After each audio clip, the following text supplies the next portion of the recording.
All right, hello everyone, and peace of Christ to all of you. Today our topic is kind of little bit special, and we will try our best, um, to invite Muslims to call us and to be part of this conversation if they like to join. My Skype is open, so please feel free if you are a Muslim. Only if you are a Muslim. I will not take any call from anyone who is not a Muslim. Only if you are a Muslim, please call me. Now, before we start our topic today, somebody sent me a video by the owner of Titan TV channel on YouTube, and he is trying his best to prove that Aisha she was not 6 years old.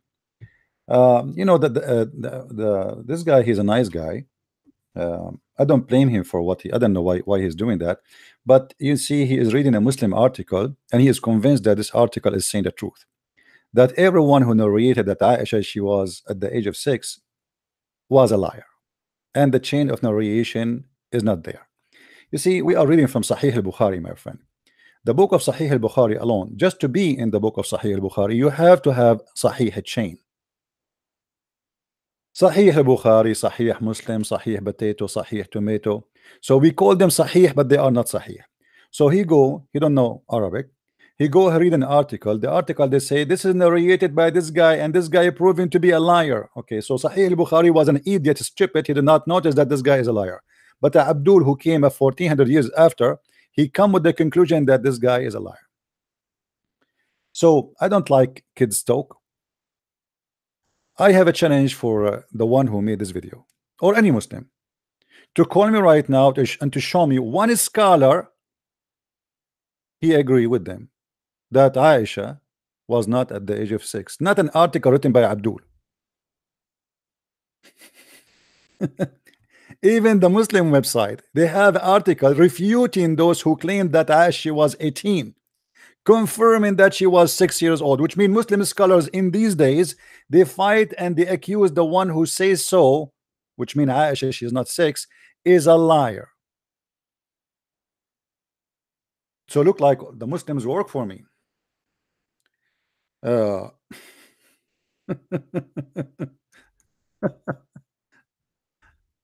then this guy, he said that the chapter of I just watched a little bit, like I scrolled down in the video. uh, he said that the one who's saying that the Quran speak of the age of marrying children is in Ibn Abbas, and there is nowhere to be found, my friend. Ibn Abbas, I show it to you in English because it's in English. Otherwise, I can find you in every interpretation. All of them, they are saying the same. I don't know how really. I I encourage people to make a study, but don't be stupid and don't copy paste what Muslims they say to you. If we go right now, I show what is written in English from Ibn Abbas or Al-Jalalain, because this is what we have in English, or Ibn Kathir. We have those three websites. They have three. It's otherwise I can go to different. Who care about Ibn Abbas? You think Ibn Abbas is the only one who have an answer, or Ibn Abbas is the only one who said marrying children?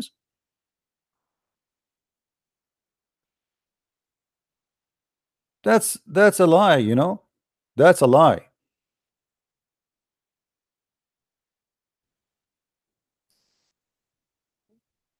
We can show you what the Muslim scholars they say, not a kids writing article to defend the reputation of Muhammad. Uh,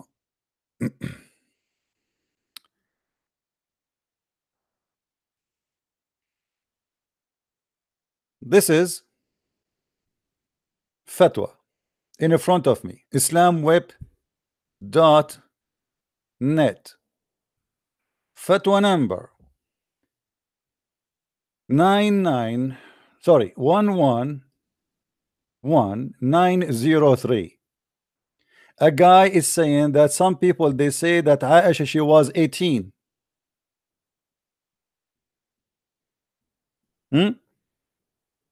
Aisha she was 18. And actually, I came through this article. You know, they are trying themselves. They are posting the whole article about Aisha. She was 18. You see, as you see here, this is in Arabic. So they are saying that Aisha, obviously, she was 18, etc.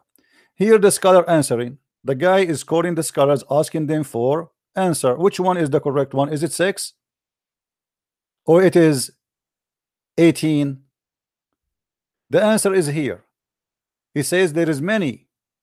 They got happy, and he think he got a knowledge. They are slandering the ones who they are saying this, but in fact he is falling down of the cliff, which means they are saying that those people who they are saying that they are falling in the cliff. And now they say, and the one who came to the conclusion that Aisha, the day where the prophet he did have intercourse with her, she was 18, it is a fabrication and it is not accepted, and for the following reason: اتفاق الأحاديث في الصحيحين وغيرهما بأن النبي صلى الله عليه وسلم بنى بها وهي بنت 9 سنوات. Translation: all the hadith which is sahih, that this guy in Titan TV is posting for you an article, reading from there, says the narration, it says that the narrator is not sahih. Who is the one who said that? Who is the one who said that this is not sahih? Who is the donkey who told you that? You are copying an article made by a donkey. That will make you a donkey too if you do so. Those are scholars. You can contact them. This is the website. Let me post it for you guys. I will post it in the link. You can read the rest. And then they are quoting for you the hadith which is sahih. Not a single one of them. It is not sahih. It says, read with me carefully. All hadith in the sahih, the sahih books, and etc., which mean, and even more, says that the prophet he did have intercourse with her when she was 9 years old. So he married her at the age of 6, but he did have intercourse at 9. And then he continues saying that the one who made this article, he fabricate and he claim that Asma, the sister of Aisha, she was 10 years old than Aisha. And he said there is nobody agree with this, and we will show you. Then number 2, Aisha herself is the one who told the story. She is the one who narrated the story. And then he continue and he says, and he when the prophet died, she was 18. And then he continue, and in the previous hadith, it's confirming that the prophet he did marry her, sorry, he have intercourse with her at the age of 9. Because Aisha, she confirmed her age even when he died, which was 18, which is in the beginning of Hijrah, which means the immigration. It was 9 years. The one who made this article, he claimed that Aisha, she was born before the prophet was or became a prophet by 4 years, and this is proven to be a lie from Al-Zahabi, the Imam Al-Zahabi, Allah bless him, and the book of Sir Al-A'lam wa Nubala, where Aisha, she said that she was one of those who were born after Islam, in the time where Islam was exist, and even confirming that it's a lie by Al-Hafiz wa Ibn Hajar in the book of Al-Isaba. قال ولدت ويعني عائشة, and he said she was born, and he meant Aisha after the prophet became a prophet by 4 years or 5 years. So how this idiot, he says she was born 5 years after that?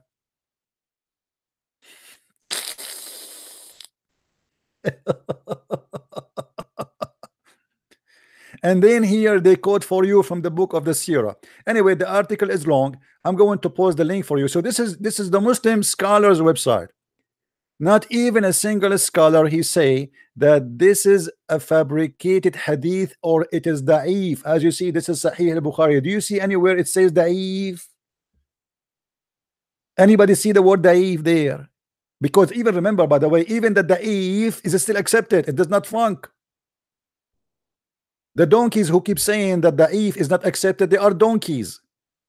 They have no idea what they are talking about. Another website, let me give you the first one. This is the first link.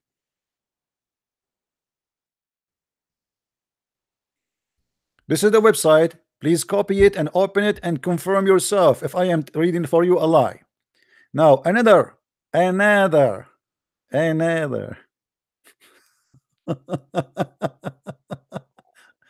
one, another disaster, my friend. You see, the problem is when somebody is bankrupt,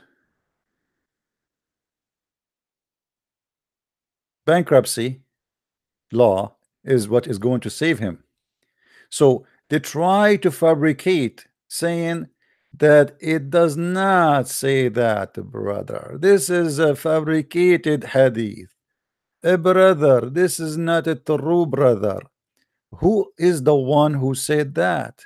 Give me the name of the scholar who said that this is not a true age.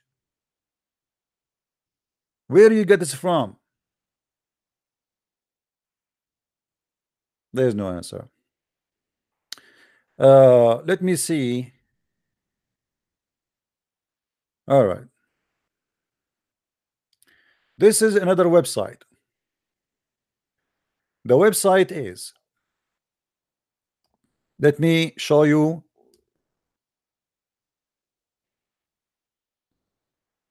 Do you see the address?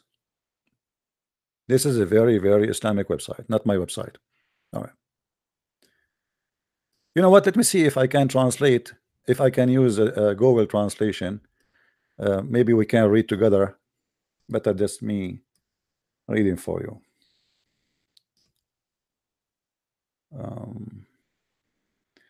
How we can translate with Google? Hold on.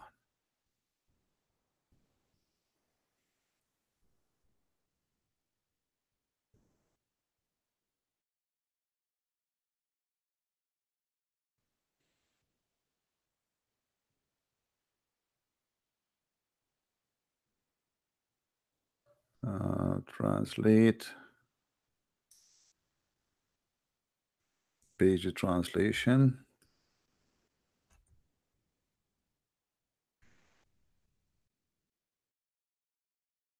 Okay.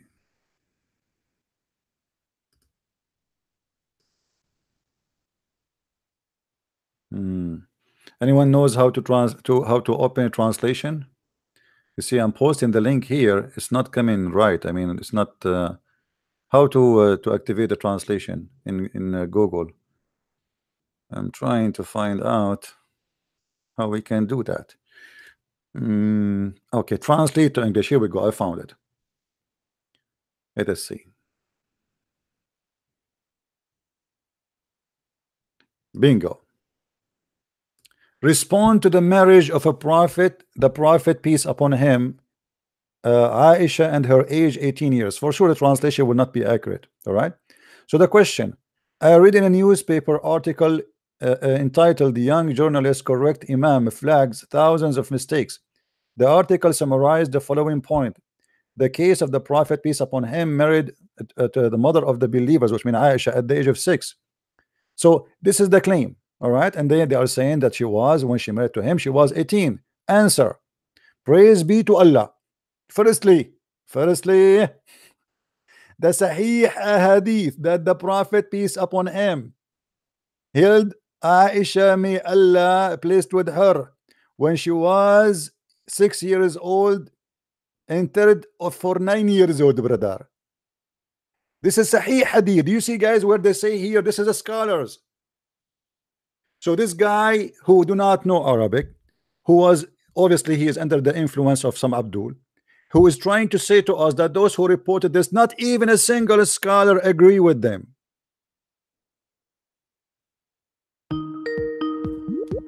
Don't call me please now. I said no Christian will call me please. No Christian. No Christian. Let us finish. Why people don't listen?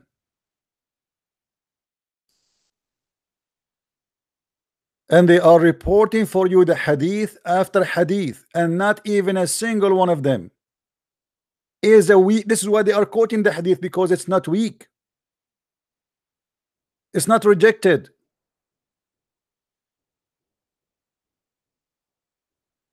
And here the refutation in front of you. First, second, third, number 4, number 5, and all the reference.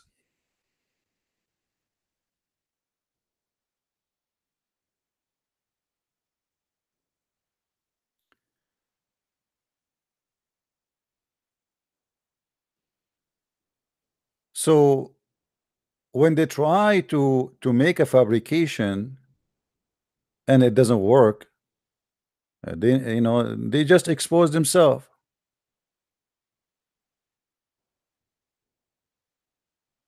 Right?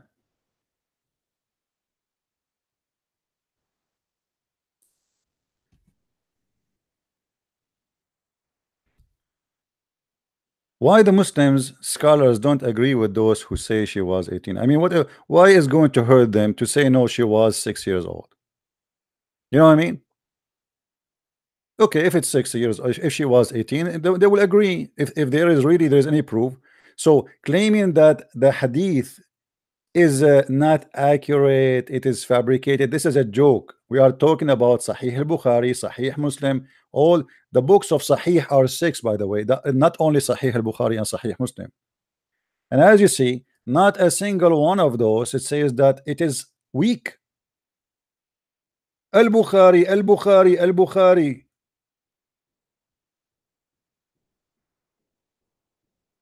Sahih Muslim. So where they come with this, that she, she like this is not a true hadith, brother, and this is a fabricated, brother, and this guy who narrated this is a brother. All of this is a fabrication,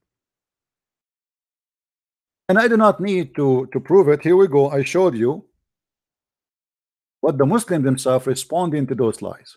The Muslims themselves.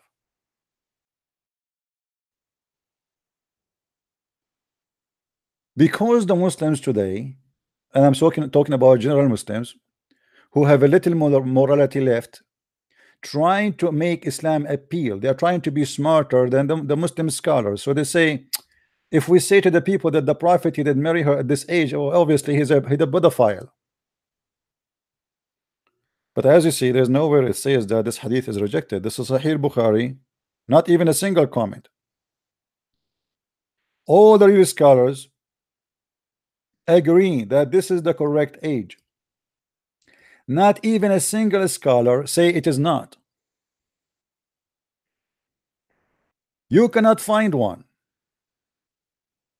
So you can make a 10, you see, when the Muslims, they made those articles to refute this lie, you need to ask yourself why Muslims are fighting Muslims, saying it's a lie. And the one is talking, the one is making the article about 18 is a journalist, and the one who is making the article to prove that it was 6 is a scholar, a big sheikh.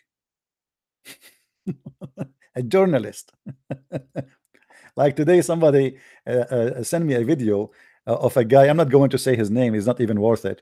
The challenge the Christian Prince Abdul, if you want to debate me, call me, I'm live on air.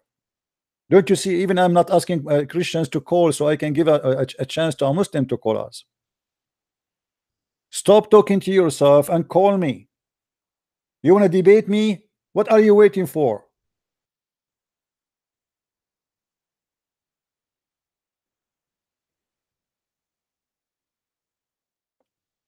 There's a guy, he's saying, so Christian Arabs are your authority on God. This is stupid of you to say, Mr. King. Who said Arab Christian have authority on God? You are speaking like a donkey now. Nobody have authority on God.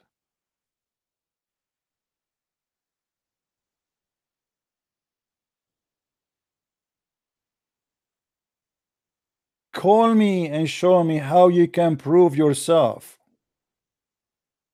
Who wanna do it?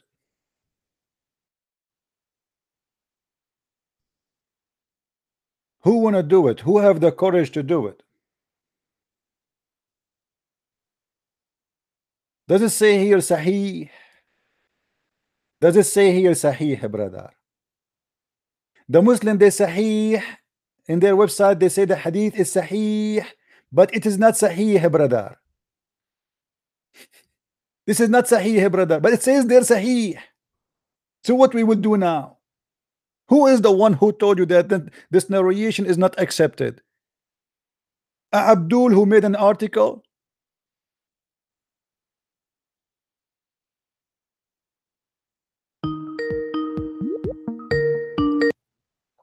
Hello? Hello? Are you there? Hello? Yes. Hello? What?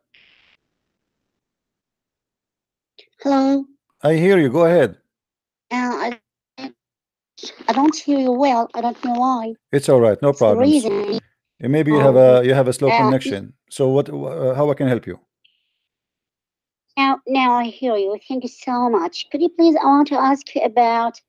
I've heard about you debating with Muslim. I mean debater. Some guys. His name is Nadir Ahmed, right? My friend, don't waste my time. If you want, let him call me. If you have this guy, if he is around under the table next to you, let him call me. Is he there? He's not next to me. Okay, it doesn't matter. Okay, don't waste my time. Don't waste my time. Guys, don't tell me somebody want to debate you. I'm just saying, whoever want to debate me, call me. Don't tell me there's a guy, his name is Potato Tomato. If he is a man, whoever he is, don't tell me his name. Call me. I'm live on air. We are waiting for hours. Keep saying, who wanna call me? I think this is the same guy, the one who called himself Nader Ahmed. He is using a voice changer to call me and to speak about his name. This guy is obsessed with his name. He wants his name to be mentioned. So he don't dare to call me. So he used a voice software to change his name. What is that? Shame on you. Be a man and call me.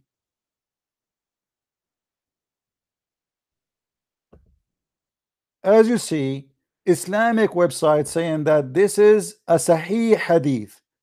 So you don't go and bring me an article written by Abdul saying those narration is not a true narration. And then when you say to me that in the Quran, brother, chapter 64, 64, verse number 4, it says that brother, only Ibn Abbas, and we cannot find that of Ibn Abbas. My friend, who said only Ibn Abbas? He said that. Who said that?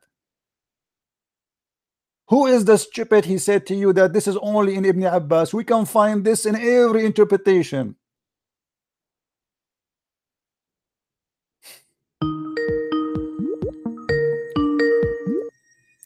Hello. Hello.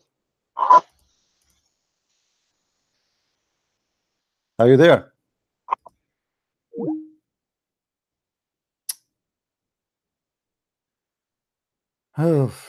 Read with me. This is not Ibn Abbas. This is Tafsir al-Tabari.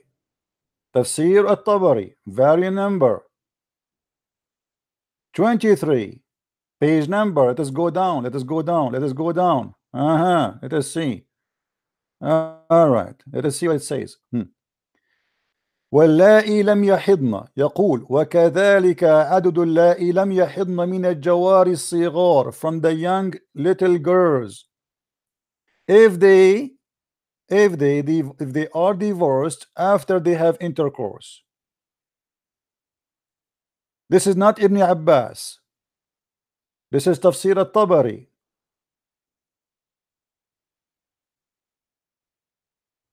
Do you want us to show you different interpretation, brother? Forget about At-Tabari, brother. We can go to anyone you want. Which one you want? At-Tabari maybe is not a good guy. I don't like At-Tabari. Let us go to Al-Qurtubi, brother.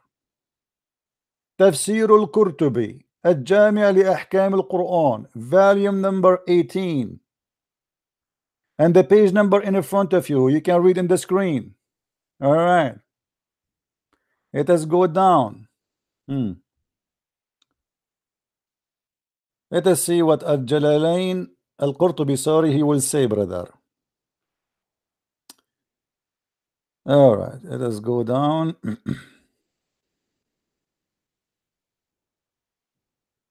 And by the way, brother, let me read for you, as long as you Muslims like to talk about Sahih and weak. This is Ibn al-Arabi. He says, it is allowed in Islam that a woman, she can be pregnant and her son inside her belly for 5 years. Even it is allowed, or which means is accepted, that the woman, she can be pregnant for 10 years and even more. And this says, وَهُوَ صَحِيح, and this is Sahih. Do you see it? Only Islam is the stupid religion believe that a baby can be inside his mother for more than 10 years. Do you see it?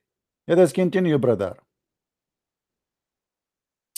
Where he speak about, let us see, 10 years and more.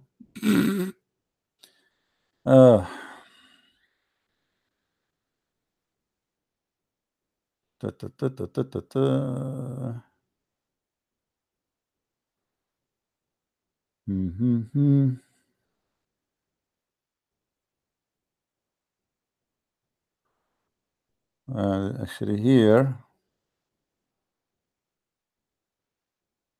we go. This is, guys, this is Al-Qurtubi. Did Al-Qurtubi says this is a speak about the little young ones? Let us see, read together, brother. You know what? I'm going to copy paste in Google Translation, brother. Can we do that, brother?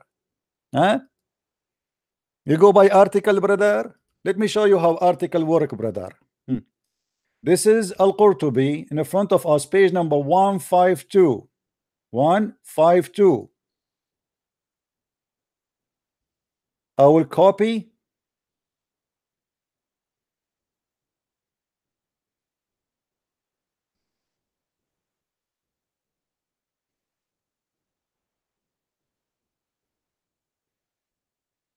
Let us go to Google Translation.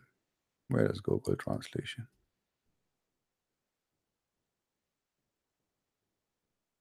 Maybe we can insert the link here. Let us see.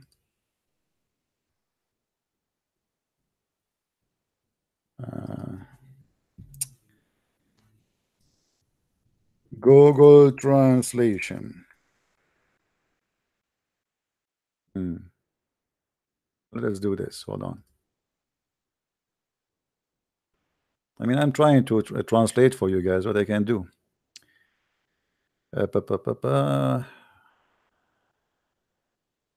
Okay, translate to English. All right. Now, for sure, the translation will not be accurate, but it's okay. I mean, it's just better than nothing. All right.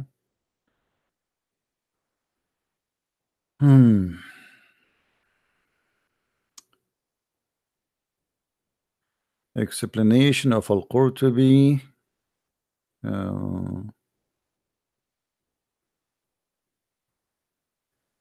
Where is the word now? Let us see.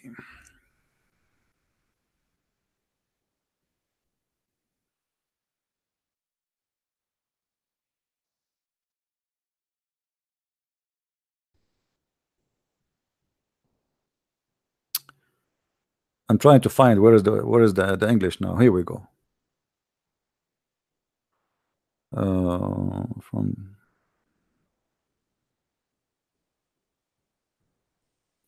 you see, translation is messed up. Like, you know, several of them are menstruation when they are young. You know, it's talking about the little ones who they don't have menstruation because they are too young. And here,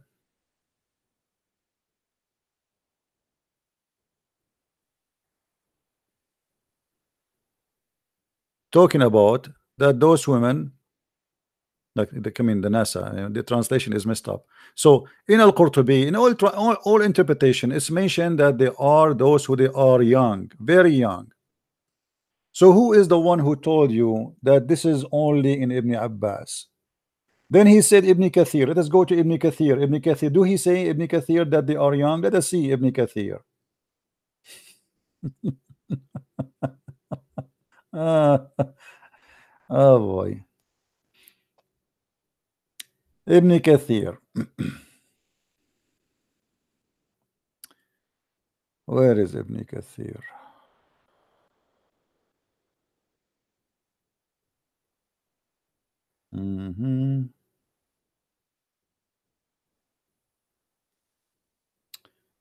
Where is the interpretation for the verse anyway? Why we are here? Ibn Kathir is this is a different verse. Maybe you need to go back.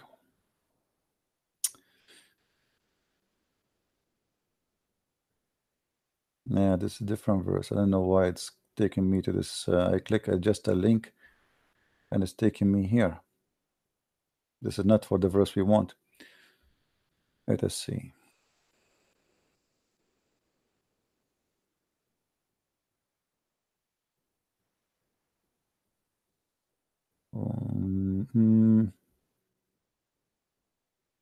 Okay, let us do this. We can go to Ibn Kathir actually in English, right? Ibn Kathir in English. Hold on.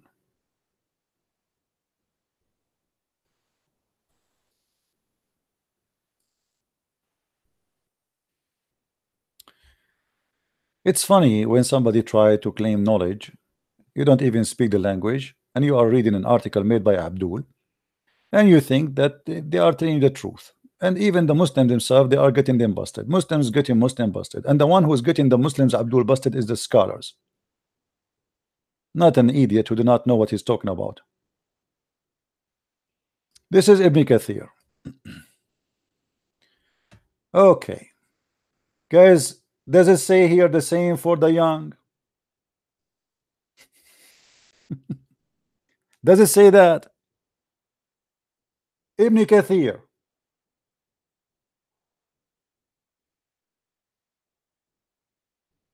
Hello. Not everyone who speak in the internet, he come with knowledge. Those are copy paste people. Should I change, like show you more? I can show you until tomorrow the interpretation of Muslims, and all of them they agree that this is about the young girls. Do you remember, guys, the hadith where Muhammad, he asked a guy, why you marry a widow? Shouldn't you marry a little child? You remember?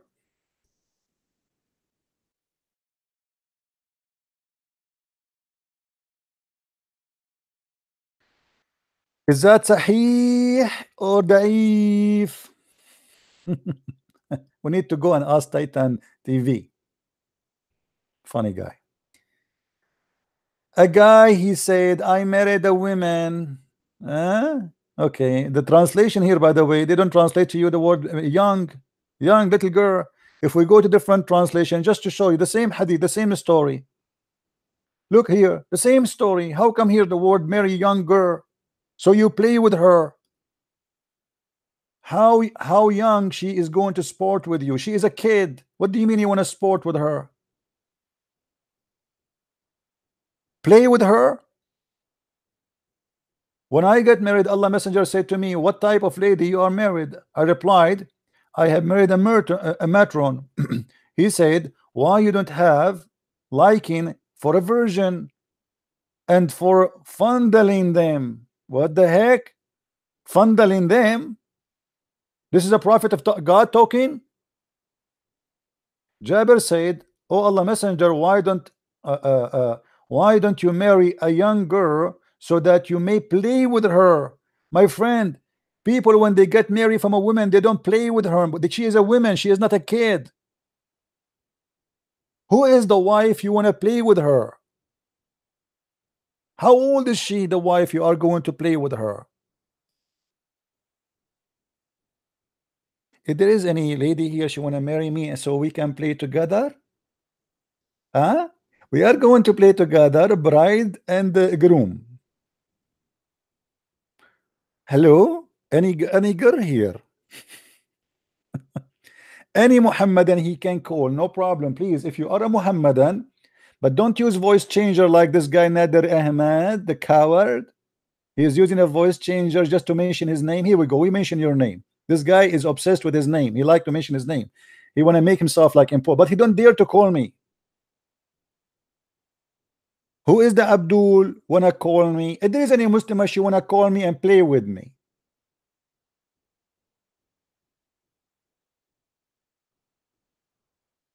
Hello?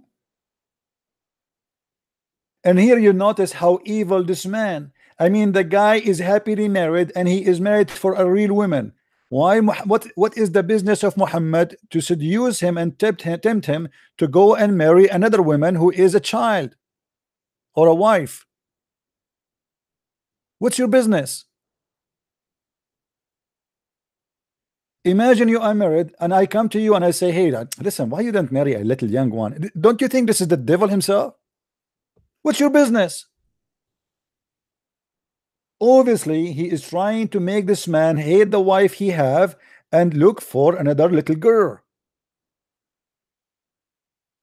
And look, here in this story here, this guy, his name is Jabir, he explained why he marry a woman, because he have already 9 girls in the age, they are kids. His brother, he died and he left 9 girls, so he wants someone to take care of them, not another child.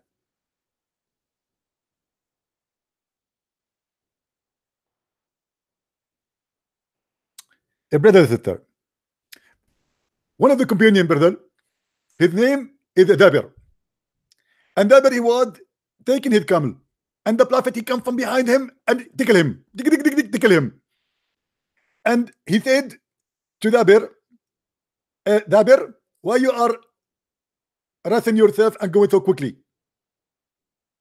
Jabir answered the prophet, peace upon him. He said to him, because I'm a newly married brother. The prophet said to him, are you married to a young virgin or a privately married? I said, oh Allah Messenger, with one who is privately married. Whereupon that brother, please give the microphone to that lady, the blonde lady, the American lady, because always American lady, they ask good questions. Yes, the American lady which we paid her to answer the question. Yes, no, this one we did not pay her. The other one. Yes, please. Thank you very much. So brother, he said to him, I married to a previously married woman. Whereupon he said, which means the prophet peace upon him, why don't you marry a young girl so that you could sport with her? And you know, we Muslims, we always sport with our wives. As an example, me, Zakir Naik, I play soccer with my wife every day because they are children, brother. So we play with them. Thank you very much. Do we have an Abdul?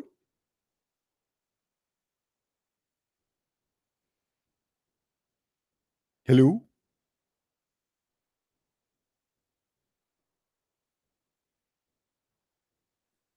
And here you will see that the guy, he said to him, hello. Hello, peace. Hey, Kalam, how are you? What happened, man? Which article you are reading for me saying that those hadith are not correct and they are not sahih? Where do you get this from? Now, this is actually one of my original research.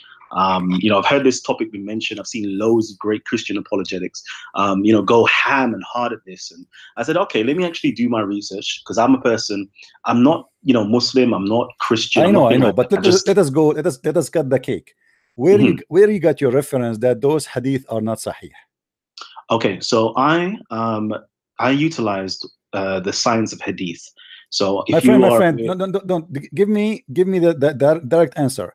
Who is the scholar who said that those hadith are not sahih?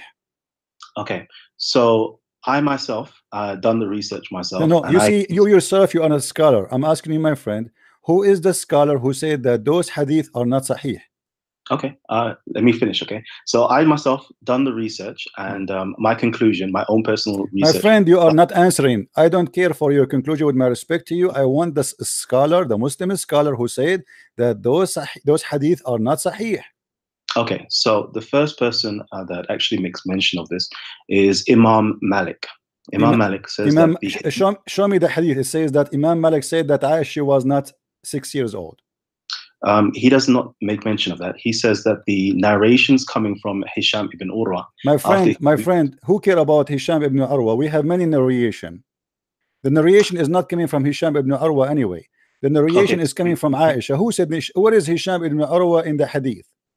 Okay, so I'm sharing my screen. I'm actually on my channel right now as well, live streaming. So if I can just, share it with my audience. I don't know if you're able to, no, you won't be able to see my screen. No problem, my friend. This hadith is mentioned by many people. It's not. You don't like, no, it does. No, it does. And as you see, the Muslim scholars agree. Huh? Okay, with all respect, Chris Prince, let me just finish speaking, right? All right. So we have, the hadith, there is 19 different places in the Sahih Sittah, in the 6 great books of hadith collections, right? Out of the 19, 14 of them trace back to Hisham ibn Urwa, 2 of them traces back to Al-Amash, 2 of them trace back to Abu Ubaidah, and 1 of them traces back to Abu Salama ibn Abdul Rahman. Okay. So in seeing that, right, I've done my research on this, utilizing the science of hadith, and we've come to the conclusion that the 5 categories of what makes a hadith sahih, all right, which is, let me just quickly tell you what the 5 categories are. It is to do with whether the narrations, or the narrators, should I say, are reliable. Okay, and of good memory. let us cut this. Listen, do you see the screen? Do you see my screen?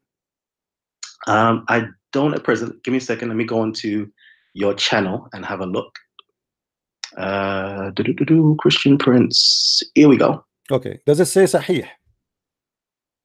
Give me 1 second. It's just an ad that's playing right now. Give me 1 second. Okay, skip ad, and here we go. It says Sahih. Okay. So now what we will do? What would I do? No. What we will do if it says Sahih? I mean, you see, you look like you do not know what Islam is about. When the Muslim, they say that there's narration of a person is not sahih, does not mean that hadith itself is not sahih. As an example, the one who recited the Quran himself, he was accused to be a fraud, corrupt, a thief, and a liar, and the same as his father. The Quran you read today is Quran of Hafs. I can show you right now. Actually, I did it in your program. Do you remember? Of course, okay. Course. So Hafs himself is rejected in the hadith, accepted in the Quran, correct? Correct. Okay, so why they accept the Quran? That's a good question. Okay, very so no. You see, the good question is here is no, we cannot take somebody says because Malik he said this guy, the Muslim scholars, they have to agree that this hadith is rejected or accepted, and they agree that it is accepted. All Islamic fatwa, you can go and search right now, not even an Islamic center who have scholars agree that those hadith are not sahih. So my friend, don't let them fool you and say to you, oh, this guy, there is somebody said that he's a liar. All of them, they are liars. Who said that Al-Bukhari is not a liar? Who said that Muhammad is not a liar? Who said that Aisha is not a liar? All of them, they are liars. So my friend, when the Muslims, they say that they are lying at each other and lying about their prophet, that's not my problem. That is their problem. Same time, here we go. We have the liar saying that this is a sahih hadith. What we will do with it? Indeed. So let me, if I have the possibility to actually speak, I don't disagree with you in terms of it's been labeled as sahih, right?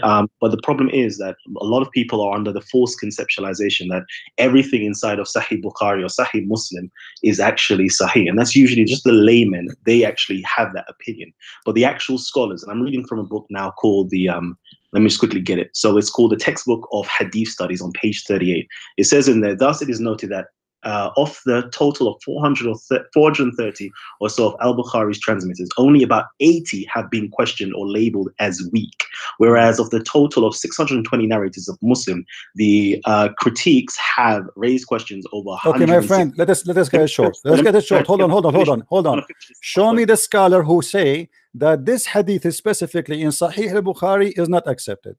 Okay, so if I could just finish, it says here about 89 of al-Bukhari's hadith My have been friend, identified to have some defect, whereas in Muslim collections, such hadith have been numbered at 100. Okay, so over here we can see that we have at least 89. first in of Bukhari. all, who is the one who numbered those 100? Who are they? Okay, so if we go inside of the book, there is the footnote which alerts us to exactly who these scholars actually are, who says these things. I'm just going to just put it out there to get What book you are reading from? This is from a textbook of hadith studies. My friend, this is not a scholar book. This is a book about the hadith. Somebody coming in with his opinion saying, I say this. This is Sahih al-Bukhari. I can play for you right now. I can show you tons of thousands of videos speaking about how accurate Sahih al-Bukhari. Sahih al-Bukhari is the second book after the Quran. So anyone want to say it is not true, he have a problem to show us where he got this from. It's Okay. not Well, the you see, not every narration in Sahih Bukhari is my authentic. friend, That's first of all, Sahih al-Bukhari is one of 6 narration of 6 authentic hadith according to the Muslim Sunni. Secondly, Yes. in your video you said that the one who says in the Quran marrying from young is Ibn Abbas, right? Who said that this is Ibn Abbas? All the scholars agree about this. Okay, can we just stick to one point? And Yeah, we move are, on? because we have to connect. You see, Quran, we give you Quran. Are you going to say the Quran is weak too? Okay, so What if we could about just stick to what one about point, the let's just hadith? stick to- What about the hadith we just read that the guy, his name is Jabir, and Muhammad is asking him to go and marry a child? I'm with you, Christian Prince. But if we could just stick to one topic and move on from there, at least we can conclude without actually conflating issues. So, as we were speaking about earlier on, right? So we have in there, well, out of the 19 different hadiths, 5 of them are coming from Hisham ibn Urwa, and we can open up right now onto Islam Web, and we can see what the actual scholars had to say. We can go and check it Who out, are see they, what the Malik actual ibn Anas had to scholars? say, Who or are they? Yaqub ibn My Shayba friend, had I to just say. show. I don't know how long you are with me. I just Okay. showed you what the Muslims' refutation to the lies for those who say she was 18 and she was not 16. It is the Muslims who refuting the Muslims, my friend. Okay, that's a separate argument. I haven't put forward an argument to say what age Aisha was. I'm simply putting forward the argument that the hadith is not reliable. It's a weak hadith that should not. Who said it's weak? Who is the one who said it's weak? My friend, my friend. When the Muslim scholars, they say that this is a Sahih hadith, and then you get somebody else saying to you this is a weak hadith. Who is the stupid here? Okay, so because somebody has gathered up a hadith, right, and said that they themselves have entitled their book, well, actually, they haven't even entitled their book as such, but let's just pretend that they've entitled their book Sahih. It doesn't mean that when somebody else comes along now and actually critiques their work, that everything in there is actually Sahih. It's kind of being very pomp to think to yourself that I am correct and everybody else must be wrong. Every human being is fallible. So therefore, this is not what the Muslims believe, my friend. This is not what the Muslims believe. This is not what the Muslims believe. Because if the Muslims believe in this, first of all, then they will not accept a book. It's called Sahih al-Bukhari or Sahih Muslim. Because who is Sahih al-Bukhari? To be able to be having a book, it's called Sahih. How a person can remember thousands of hadith unless he is a liar? This is impossible. Nobody can remember by word, by name, by details. It's impossible. And you should agree with me, right? Like if I tell you the names of a bunch of friends, and then we sit together, and then you go and you remember the story, and you remember the names, and you remember every word I say, and we are talking about thousands and thousands of stories. That is impossible. There's no brain can handle it. Okay, so I just want to quickly just let you know as well, right? Because I know everybody's underneath the false conceptualization that this book Sahih Bukhari is Sahih, right? And to my knowledge, it wasn't actually even called Sahih Bukhari itself. It's other people that have given it the title Sahih, right? Originally, it was something called the Jamia, the collection of hadiths. Okay, why they give it this title? Those people, because they themselves believe that it was the most authentic book after the Quran. Right, okay. So they believe that it was the most authentic. Now, of course, human beings. Let me ask you, Kalam. The website I just showed, those scholars in islamfatwa.com, etc. Why they are saying that those are absolutely Sahih hadith? Do you think that you have more knowledge than them about who is Sahih narration or he's not? I would say evidently. you think they are better than you, or you are better than them? I would say evidently I prove, based upon my research and my evidence, that my conclusion proves to be true. So therefore my results. So you are the one who don't speak Arabic. You know more than the scholars who speak Arabic, and they are Muslims. When it comes to this point itself, if I've done a research on this. What research? You did not do any research. What is research? Because my friend, you know, in order to refuse somebody hadith, you have to refuse all his hadith. So now if we search for this name, is all his hadith is rejected, or only this is the hadith they don't like it? No, it's the hadiths. Okay, according to Malik, yeah, which I should bring up I should really just bring this up real quickly, right? According to Malik, he says that you know, after he moved, you know, Hisham ibn Urwa moved to Iraq when he was around 71. We do not accept any of his hadiths. Okay, everything from that point on is weak. He was an old man. Hold on, guys. This guy, after he moved to Iraq, he became a liar. Before he go to Iraq, he was honest. Yes, and that's why nobody. And how you know that this hadith is written after he moved to Iraq? Because none of the Medinan scholars, none of the Medinan don't scholars. Tell me no. Tell me how they knew, if nobody even knows when Muhammad exist. No, there's no date, there's no years. Even the Muslims don't agree about the date of his birth as a year. How they knew that when this guy he went to Iraq? I don't have any like disagreements with you on that, but I just want to keep to the topic. Right? So you see, wait. You see, you said something very important. We have to focus with it a little bit. Okay. So now, if we have a person is not approved, either he is a liar or he is not. He cannot be honest when he was here, and he is dishonest when he went there. That is not logical, and nobody will believe in this garbage. Okay. Imagine I say Kalam is an honest person when he was in New York, but became a liar when he went to California. Who is going to believe in this? Okay, so I don't think, if I get 1 minute just to speak, okay, just 1 minute, that's all I'm asking you for. Okay? I don't think anybody calls him a liar. Nobody says he's kadhab in any of the what he is. All they simply say, okay, let me just quickly read out what the scholars say. It's in Arabic and English. It says here, Yaqub ibn Shayba says, he, Hisham, is highly reliable. Okay, highly reliable. His narratives is acceptable, except what he narrated after moving to Iraq. Malik ibn Anas now says near enough the same thing. Okay, he now says, you know, he basically says the same thing, that he does different recitations. He narrates Ursal or Mursal hadiths basically on behalf of his father. Then you have Suhail ibn Abi Saleh said that he's mingled and changed things up, and his memory, you know, decreased or went downhill in his old age. Then you have other people as well, you know, such as, who do we have here? We have the people of Iraq. Ma'mar all say that, you know, he started to be confused when he started narrating in Iraq. So it's after a certain period of time, he started narrating certain things which the earlier scholars or the people of Quraysh themselves never had any knowledge about. And that's why they say they rejected everything from him at the point of Iraq, because he was an old man that possibly went senile or possibly lost his memory and started confusing things. Therefore, you never see in the Muwatta of Ibn Malik, that's the only of the 7 books, right, that you don't see Aisha being 9 years of age. If you go into the fiqh of Abu Hanifa, they tell you that a child becomes an adult at the age of 18 years of age. This is according to Abu Hanifa. Let me ask you, have you ever heard of an imam? His name is Al-Hafiz? Sorry? Al-Hafiz, Al-Imam Al-Hafiz. No, I haven't. Okay. He confirmed that she was 6 years old, and even he confirmed that at the time of Khaybar, she was at the age 7. What about? Khaybar. I think it's 14 at Khaybar, they say, according to Ibn Hajar. Hold on. No, actually, they are saying to you that Khaybar was 7. Now they say that Aisha, she was at the attack of Khaybar, she was at the age of 14, and at that time she don't even have her period. Yes, and she was playing with dolls. All right, and she was playing with dolls. Okay, hold on. Yes. So now, as long they are confirming that at that time she was still 14, then we can just count how many years from Khaybar backward, and we will find the age of Aisha. Definitely. So here we go. Okay, here you go. If I read Al-Khattabi, let me show you on the screen.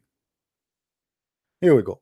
قال الحافظ قال الخطابي, and this is not the one you don't like, the one they say he's a liar, okay? It was allowed for Aisha to play, for she is not mature. I said, to confirm this about its possibility, because Aisha, she was, by the time of Khaybar, the attack of Khaybar, not Khaybar, the attack of Khaybar, at the age of 14 years old, and maybe she complete 14, or she passed, or even close. So he's not sure if 14 past 14, 13 going on 14 is something like that. And he say, but in the attack of Tabuk, she was for sure mature. Okay, and this is he continue this قطعا فيترجح رواية من قال في خيبر. So it's more reliable to say that it is about her age when she was in Khaybar. كانت سنة 7.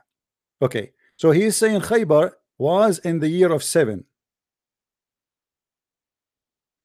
Okay, so now if we go and we calculate the years, what that will make Aisha? Yeah. So again, Christian Prince, Okay. unfortunately, you know, I'm taking an academic approach. Looking My friend, at we are taking we are quoting for you reference from scholars. You know, I'm not going to scholars, no. right? The problem is you are quoting what Muslims they claim about a guy, and they themselves they say that this guy is very trustworthy when they want. When they want, they say he is not a trustworthy, because everybody will laugh if you say Christian Prince, he is honest when he is in the kitchen, but he is not honest after he moved to the living room. There's nobody will accept such a garbage, my friend. This is not academic. This is an opinion of a guy. Maybe he is jealous from this guy. Maybe they don't like him. Maybe he is from different sect. Maybe they are trying to put him down, because this is exist always in the Islamic history. As an example, there's many writers they speak against Al-Bukhari. Even some of them they accuse him that he is not even a Muslim. Even some they say he never exists. Even some they say how he can remember and he can memorize even when he was blind. So there's tons of his stories. Everybody come with his story. Now, if we read together, my friend, the book. Okay, can I just get 2 minutes? Yeah. I just want 2 minutes. Okay, so 2 minutes. So you know, first of all, I just want to make this clear, right? In terms of tafsirs, in terms of commentaries from scholars and so forth, right? I'm not going to deny that they believe that Aisha was 9 years of age when the consummation took place. I'm not even going to deny that most Muslims, you know, no matter how perverse this idea is, right, actually believe and acknowledge that Aisha was 9 years of age when Muhammad consummated the marriage. They even go as far as to say that they believe that Aisha was 6 years old when the Prophet was having some type of sexual or dream with her about the angel and so forth. I'm not going to deny all those things. I'm going to say, yes, this is what it says, and this is what their commentary says about this, okay? Push that aside for a hot minute, right? Because that's what Muslims say. That's a Muslim argument. I'm not having it, okay? The argumentation I'm having is an academic one. I'm going from a chronological perspective, okay? Is it as though what actually happened during the lifetime of the Prophet, what happened during the you know, the following years of the Prophet with the Sahabas, what happened with the Tabayin, what does have to do with the topic we are talking about? And what happened with the fiqh, the faqih, the jurisprudence scholars and so forth, right? How did things actually evolve with the idea that Aisha my friend, you are quoting for me, you are talking too much, but you are not saying to me what does have to do with this. This hadith is approved by Muslims. So, okay, and so I'm not all talking, the Muslims, you know, if we go right now, me and you, to the official government website of the Kingdom of Saudi Arabia, do you think it's for their benefit to say Muhammad he did marry at the age of 6 but he's not? Do you think they are not academic, but you are the guy who do not know how to read Arabic or to write Arabic? You know what academic mean? Do you think that the one who give PhD in Islam and teach in Islamic University in the city of Mecca and Al-Medina, they are not academic, but you are the one who do not know 2 words in Arabic, you are academic? Yeah, because I've spoken to a lot of Muslims. Okay, we have nothing to talk about, guys. This guy, he think he's there is no more to talk. Thank you. This guy, he think that he is academic, and the scholars of Islam, they are donkeys. Thank you very much. There's nothing to argue about. The hadith in front of me had nothing to do with the name even you mentioned. Is it academic or not? When we show you what the Muslim believe from the official government website of the Kingdom of Jordan or the Kingdom of Saudi Arabia. And you know, and I know, and everybody knows that nobody dare to fabricate something because it can cause you death. They will kill you. When we see tons of hadith repeating the same story, it have nothing to do with the name you mentioned to me. You are stuck with that name. But there's many stories from other names. What they will do with them. When you see an article written by Muslim scholars, not Muslim Abdul who made, and then he says to me, this is my own conclusion. Who are you? Academic study. What academic study? How you can get the time when this guy he went to Iraq, and how this guy can be a liar in Iraq but he's a truthful in Mecca or Al-Madinah? Who can believe in such a garbage? That is a joke. So if you want to talk in academic, you don't tell me this is my conclusion. So now we have the conclusion of the academic of Mr. Kalam versus the scholars of Islam. When I asked him, name for me one person, he said that this hadith is not accepted. He did not give me anyone. He just said to me, there's some, they say that this guy, after he moved to Mecca or moved to Iraq, he became not honest. That is funny. Anyway, thank you, Kalam. You know, sorry I hang up on you because I don't want to waste my time, because you keep saying to me this is my conclusion. Keep your conclusion. Even Muslims don't agree with you, and Muslims they have articles written by the scholars. It says refuting the lies that Aisha, she was 18 when she married the Prophet, confirming that she was 6 years old. And I post the links, everybody can go and check them out. Actually, there's many of them, they are in English. If you want to come with your own conclusion, you see, when I debate Muslims, I don't come with my conclusion. I show them reference, I show them proofs, and my conclusion is something for me. I can add it later for those who want to listen to me for what I say. But if I want to prove something to a Muslim, I don't say my conclusion is. It is what the Muslims believe. And when we say what the Muslims believe, is not a guy who's making an article today.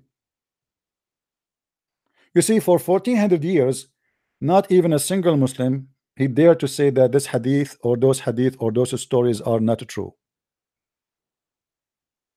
But today, because it's bringing shame and it's a disaster, so they start fabricating stories. And even all of us, we knew that the Muslims, they love to defend their prophet.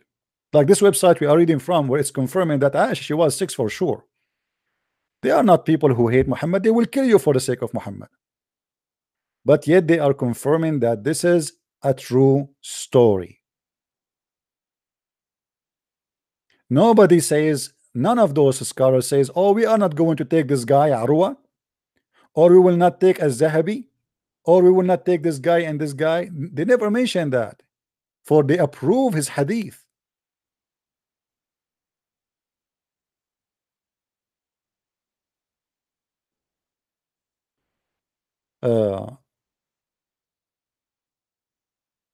Actually, Ibn Kathir, I saw in the Kalam video, he said he mentioned Ibn Kathir. I did not watch it all. I was scrolling around.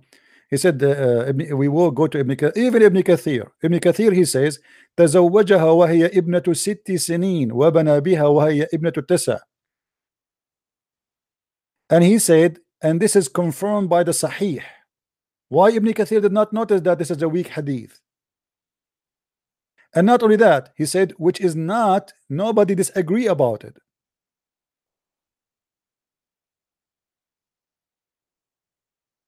So we will get a guy who live in England or in America, and then he will Kalam. I will give you time, just to close this topic. So what we will do now, Kalam, do you think you are the right one? Are you sure you are the right one and the scholars of Islam are the stupid ones?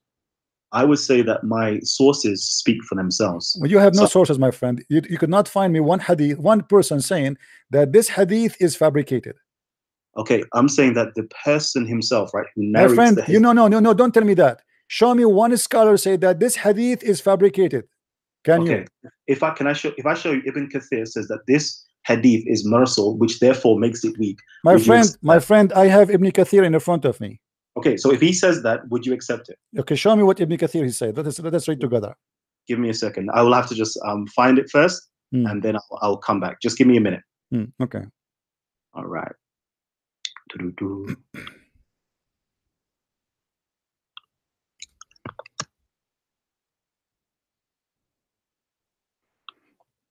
Do you see the page in front of me? No, I can't because I'm just doing this.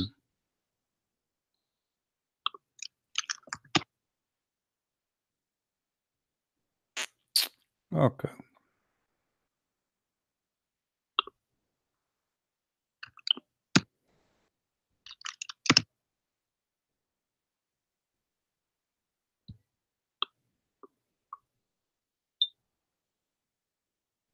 Okay, so this is on Sirah al-Nabawiyah. Okay, actually, let me pull this up on my channel via my thing.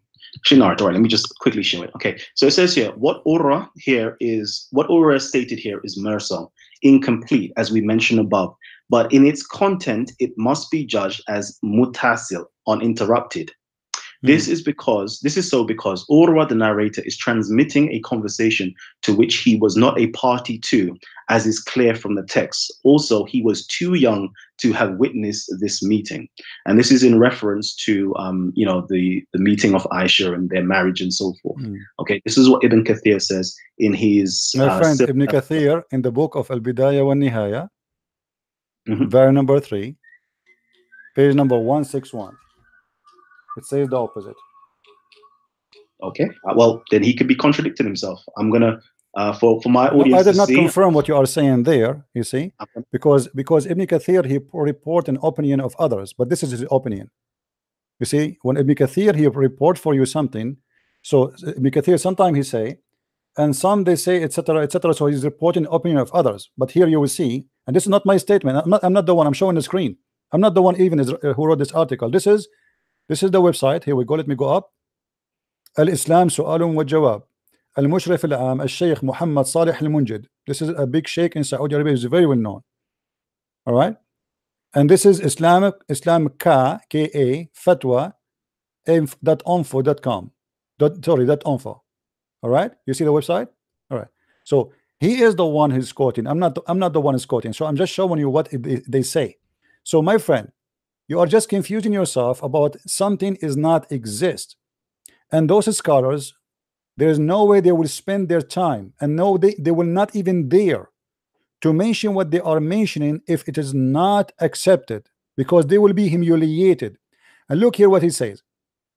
ومن المعلوم أن الإجماع معصوم عن الخطأ. Let me teach you something about Islam. The Muslim, they go by ijma'. What ijma' mean? So if the majority agree with it, it's mean it is ma'soom. What ma'soom mean? It's mean it's absolutely correct. فإن الأمة لا تجتمع على الضلالة. Because Muhammad, he said that the nation will not agree in something wrong if the nation agree on it. All right, which means the majority. And reported by At-Tirmidhi. And then he says, even in the Quran it says, Inna Allah la yajma'u ummati ala dalala. So even the Quran says that the Prophet says that Allah will never let my nation agree in something wrong.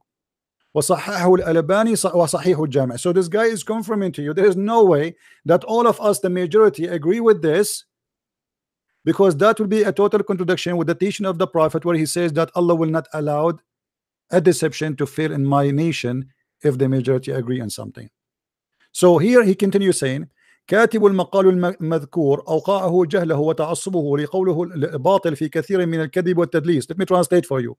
The one who wrote this article, the same as your article, he is. I'm not saying you are what he's saying. He's talking about the guy who made this article. He is an ignorant, and he is like, let us say, fanatic, saying false and fabricating a lot of lies and deceiving, and that he is doing that to be victorious by his fabrication or false fiction. And then look what he says.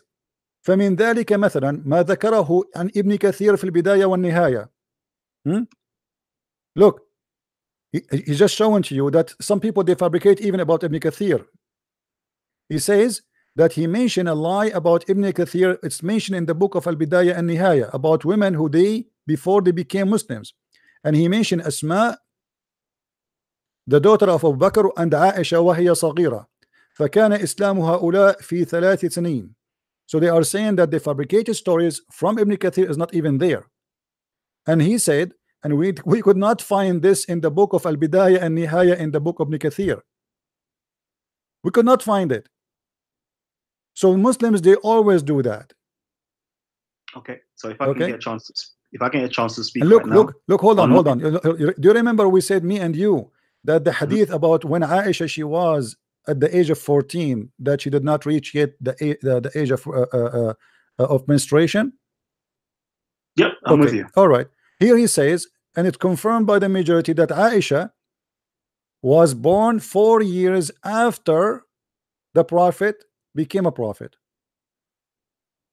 Is that good? Okay, yeah, perfect. Okay, all that's right. Wonderful. So now, what you need to do, go and calculate the years between Aisha birth date, and this is not from this guy Umar. Forget about this Urwa, sorry. Forget about this Urwa. Urwa is a liar. He is a shish kebab. All right, go ahead and calculate what the age of Aisha, when she, you know what like Muhammad, he was a prophet for 4 years already when Aisha is born, and then we go and see what happened in Khaybar, what year it was Khaybar, and then we can find the difference between them. And then he says, and all the reference agree with no exception, all of them they agree, that Aisha, she was 10 years older than Aisha. He's quoting the person, and then he says, but that's not true. He said, the Imam al-Zahabi, he mentioned في سيرة الأعلام أعلام النبلاء, volume number 3, page number 522, that Asma كانت أسن من عائشة ببضع 10 سنة. انتهى. Okay. والبضع في العدد ما بين 3 و10. And he's saying what the word بضع mean. بضع, it's mean between 3 to 9 to 10. So anyway, this guy, if you want, I'm going to post for you this link in the chat.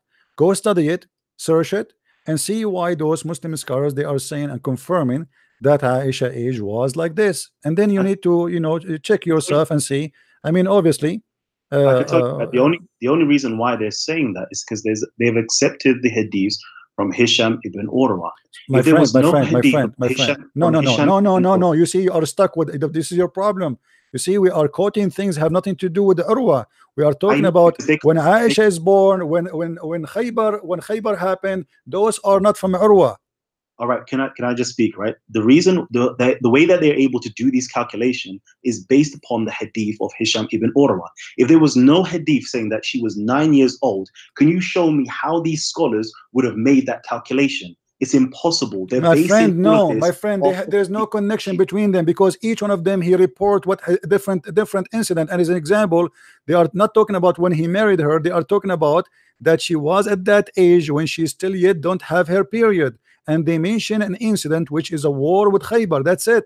They are not mentioning Urwa. They have nothing to do with Urwa. What are you talking about? Okay, but the reason why they're saying that she hasn't had their period is based upon the hadith that's coming from Hisham. My friend, no, this is have nothing to do with that. This is the different report that Aisha, there was a question why Aisha, she was allowed to play with her dolls. Okay, and where does the hadith come from about Aisha? My friend, in order to understand, let us say you ask me, like now, the whole topic is about what? About Aisha, she is 6 or not, right? So for sure, we have to mention everything in connection.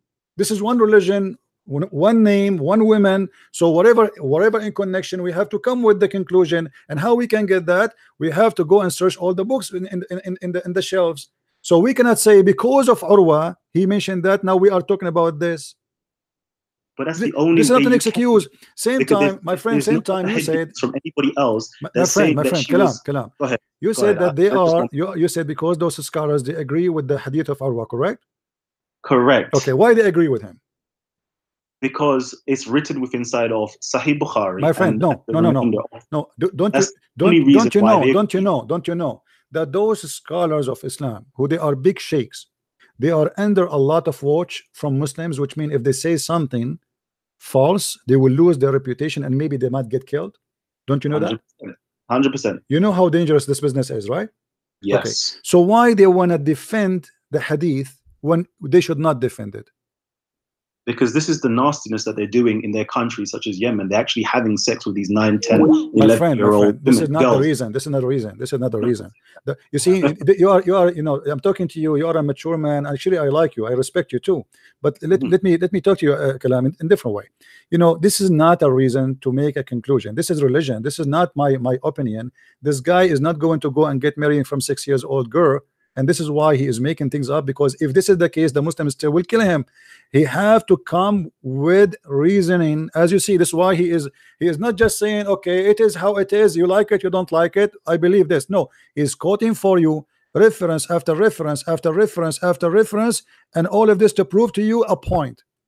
And then you will find not even one Muslim. You see, there is a guy, I don't know if you heard of him. He is a Muslim cleric, big scholar in Saudi Arabia. Now he is facing 37 account of death for seeing a dream. What is the crime? He saw a dream. In the dream, he saw Muhammad. He said something to him. For that reason, they are going to crucify him, put nails in his hands, cut his feet, cut his hands, and let him die slowly. Just for seeing a dream. So imagine this guy is making a fabrication, something the Muslims don't accept. Imagine what will happen to him. Indeed. So my friend Kalam, you know, look, obviously, you know, you have your opinion and you will be focusing on it, no problem. But as you see, the Muslim, they say it's sahih. For me as a Christian, I have to go what Muslims they say. And when I say the Muslims, is not a guy who said that this guy or this hadith is mursal. You know, I have to go, the Muslims go by the majority. If the majority agree on something, then you go with it. This is what they say. Indeed, and I don't disagree with that. And that's why the majority is agreeing, going ahead with falsehood. They know it's false, but they still continue. Let me just quickly read this, okay? Again, I'm sharing my screen so my audience can see this. It clearly says here, what Aura stated here is mursal, incomplete, as we mentioned above in its content, okay? He's clearly said it, clear as day. But this is the cognitive dissonance that my friend, do you know what mursal mean? Do you know what mursal mean? Okay, let me ask you first. Do you know what mursal mean?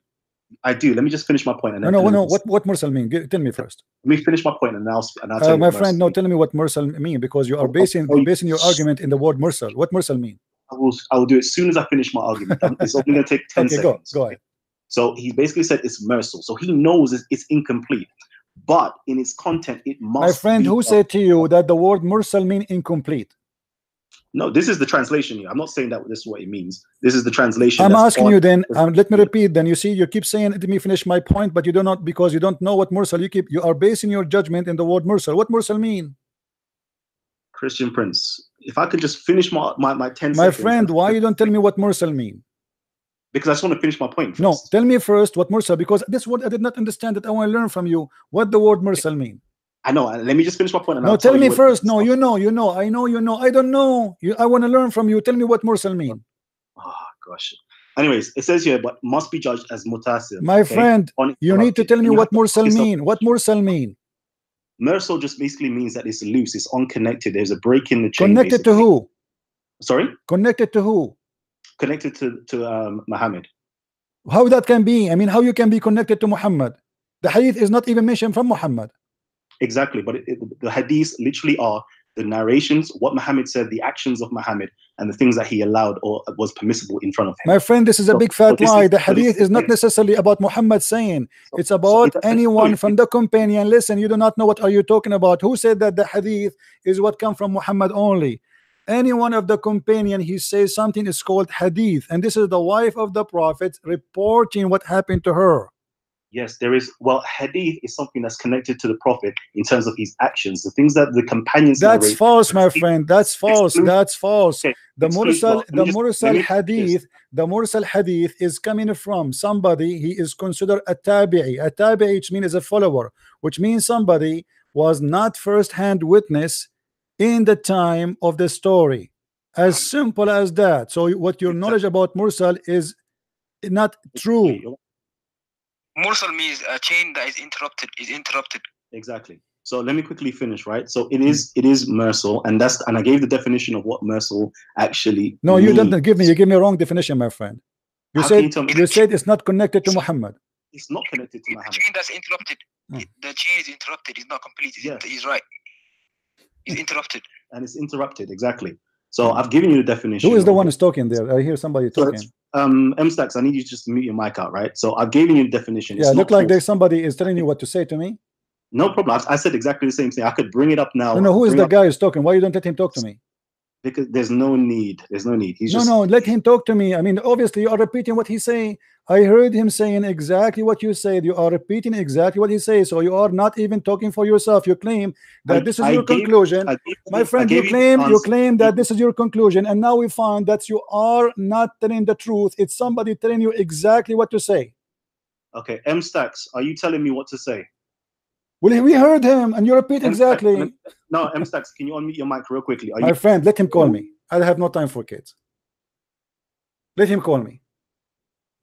Guys, didn't you hear him saying to him what to say? And he was repeating exactly. What a shame.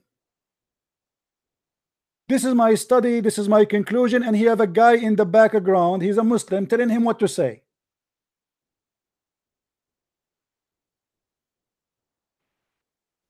This is what mursal mean. Hello?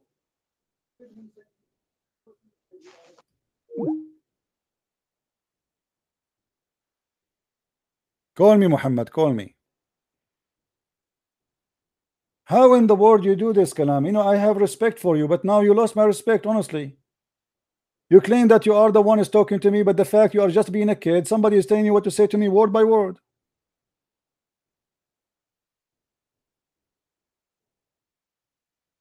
Why you do that?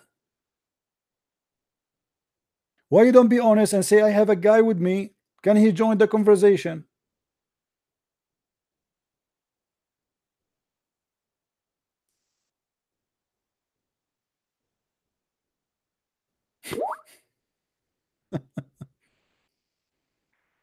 Anyway, I'm not angry from you, it's okay, but you got yourself busted, my friend.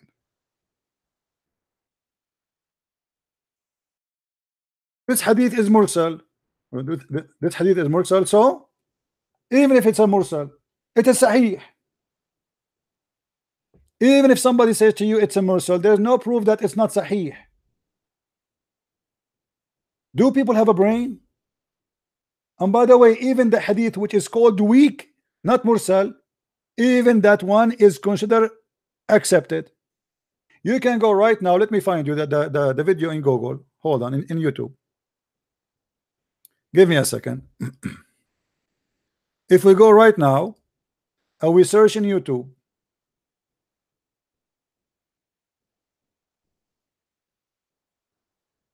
I will search Sheikh Hamza Da'if Hadith.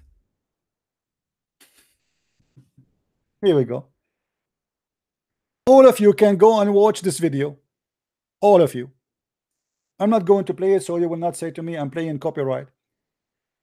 I quote for you what he said exactly by word, that a weak hadith did not funk. It pass. It pass, ignorant people. Even the weak one.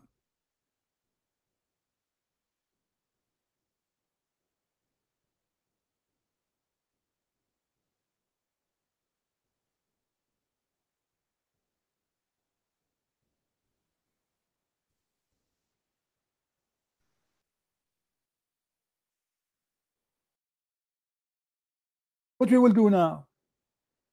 All this game, You bring me someone talking to you, telling you what to say, and you claim that you are the one who's talking. And you, Kalam, you are the one who you know, speak to Muslims. Supposedly you are the one who is being honest, but in fact you are not. You are being like a doll in the hand of somebody telling you what to say. And the funny, we heard him saying the exact sentences you keep repeating. I was saying to myself, why I'm hearing this twice? Guys, I was saying to myself, why I'm hearing myself twice?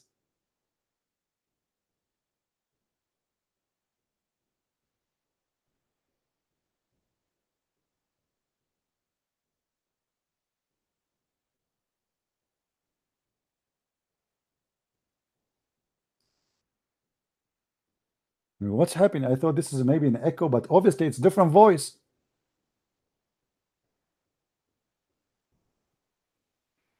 What a shame. Do we have any Muslim would like to call us? I just received a message from somebody. Hello? Hello? Hello, Christian Prince. Hey, my friend. Please mute YouTube so we don't hear ourselves twice, if you don't mind. Okay, I'm watching your live video now, but I don't know if I'm connected. You are connected. We hear you. Go ahead. Okay, I want to thank you very much for your wonderful teaching. All right, you're welcome. Yeah, because I was a Muslim. I'm a Muslim from Gambia, but presently I'm staying in Austria. So you used to be a Muslim before? Yeah, like a few months ago. But since I was in Gambia, I was never, convinced to Islam because of the teaching. Never appreciate me. I don't have other choice. Therefore, I have to be because of my parents. The society I am from, all are Muslim. But your teaching is very wonderful. So what make you leave Islam, my friend? Yeah, because of lot of things and lot of confusion, and even people who are Muslim, they are very. If you ask them a question, if they couldn't answer, they just ask you to believe it like that. And I feel like I can't believe like that, because of if I have some doubts, then if those doubts are not clear to me, then therefore I am following something which is lunatic. So this is why but I used to listen to David Wood and others, but since I start following your channel, I know because of you just don't say things like that, but anything you say, you have a proofs, and I'll also listen to your debate with some people, and I feel like you are the best because of even any debate, the way you talk and the way you present your thing. There's no that the person will say, I don't want to believe what he said, but well, I'm happy for you, my friend. Clearly, I'm happy for you, my friend, that you left Islam, and I'm happy that you're listening to my videos. Did my videos make you make a decision to leave Islam, or this has have nothing to do with me? Please, Peter. I'm saying, is it my videos made you decide to leave Islam, or you decide to leave before you? No, because I decided to leave. I don't hear you. Go ahead. I was not convinced because of I don't know a lot of things about it. All right. But from your teaching, I know a lot of things, and I'm because truth is just a truth. If you say truth, truth. What is truth in Gambia or what is truth in Africa is the same truth in everywhere. So true is just true, All right. Okay, my friend. We cannot keep you for long. Thank you for calling, and feel free to invite Muslim to debate me. Thank you very much. Okay. One more question. Sure. How can I get your books? You can get my books from Amazon.com. Amazon.com. Okay. Yeah. Search, maybe there's Amazon Gambia. I'm not sure. Amazon Africa. I'm not sure. Yeah, but I'm presently I'm in Austria. Oh, you can search then Amazon, maybe Germany. Amazon.de. I think you will find it there easier, and you will get a free shipping, I think. Okay. Thank you very much. Thank you very much. Keep it up, man. Thank you. Now, for the guy who was speaking and teaching Kalam what to say, why you don't call me? What do you think, guys? why the guy who was teaching Kalam what to say don't call me himself?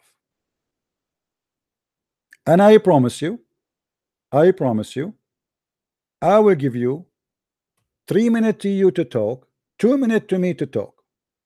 Can you do it?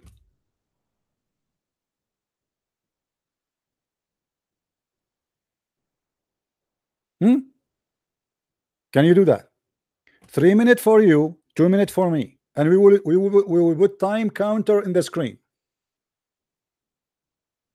What do you say, my friend? Instead of teaching the guy what to say, well, here we go. Let us talk to the guy, the big guy, not the one behind the scene, or the one who is a voice and the other one who is telling him. I mean, how even Kalami accept such a thing to happen? He have somebody in the head, he have a headset, and he is listening to what the guy is telling him, and then he tell me what the guy says to him. So I'm talking to that guy, not to you. This hadith is mursal, brother. So what is of a mursal? And who care about this hadith? There's tons of hadith. As you see in front of you in the screen, even the da'if hadith, it passed, did not funk. Only donkeys, they keep saying weak hadith. Now where is the guy who was teaching Kalam? Can you call me, my friend? Hello? Hello? See, I'm going to put in the screen, here we go, just to show you what I will do. I will put in the screen the time. For you 3 minutes, for me 2 minutes. Do you dare to call?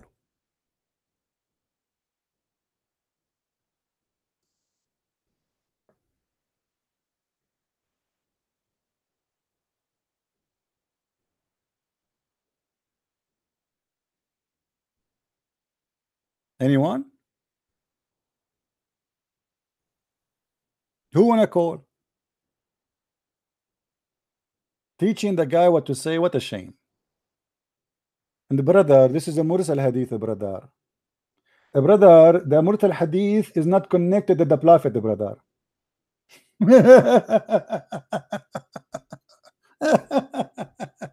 This guy, he think hadith is only what Muhammad said. So the hadith of Aisha is not a hadith. So why they call it hadith? If it's not a hadith, why it's located in the book of hadith? There's tons of hadith have nothing to do with Muhammad, and yet they are accepted. The Quran itself have nothing to do with Muhammad.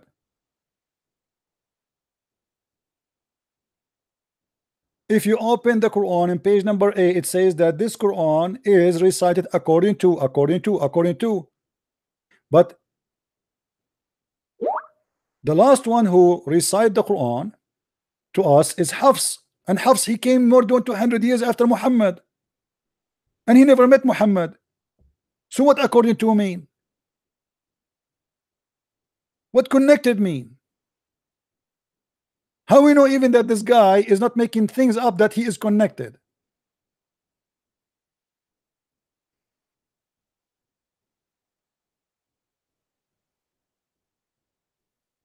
Yeah. Anyway, where is the guy who was teaching the Kalam? Are you going to call me or not? You see, we put for you on the screen the counter for 3 minutes. Why you don't want to call? Be a man. I will give you 3 minutes, I promise. 3 minutes for you, 2 minutes for me. Are you there?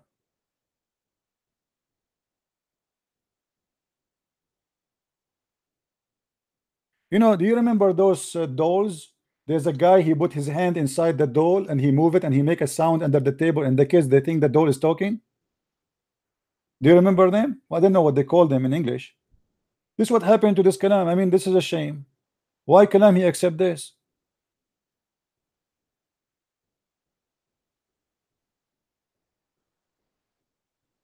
Why you don't tell me, okay, here we go, we have a guy with us, you know, and put him in the conversation. All this time he's telling you what to say, and you are saying exactly the same sentence. And the funny, he claimed that this is his own research. If it is your own research, why you are repeating what that guy say?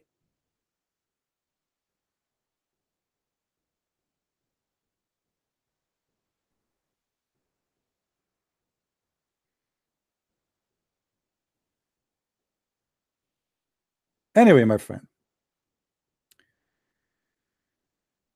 the conclusion that we have a stupid religion, and whoever try to defend it, he will look stupid. Because if the Muslim themselves, they agree that this hadith is correct, who are you? Who are you? You just made yourself look stupid. If you have a Shia guy, well, the Shia, they have sex with the children, they are not better than the Sunni. If your friend, the one is teaching you what to say, he's a Shia, huh? Well, the Shia, go and read Al-Khomeini in the book of Tahrir al-Wasila. It says is there's no problem for a person if he put his private part between the thigh of little child who is an infant still sucking milk. So Shia, Sunni, it doesn't matter, it's the same garbage. It is one coin have two ugly faces.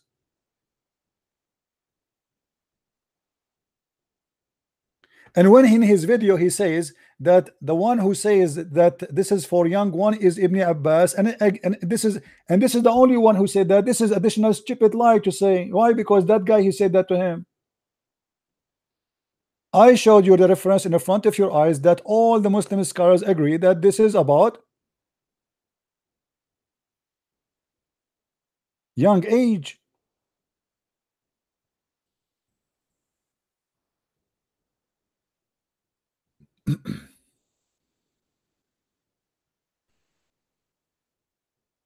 Read with me carefully, brother.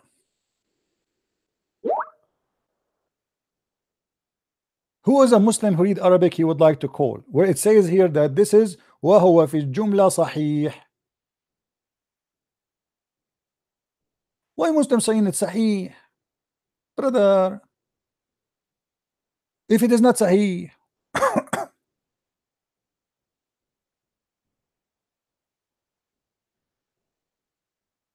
do we have any Muslim?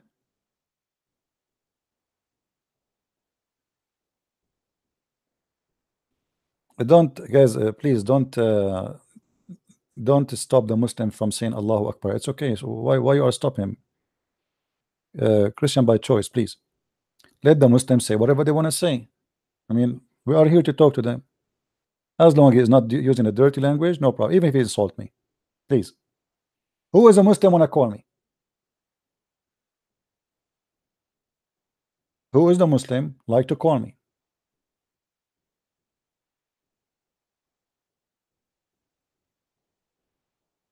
No, my friend, I did not misunderstand.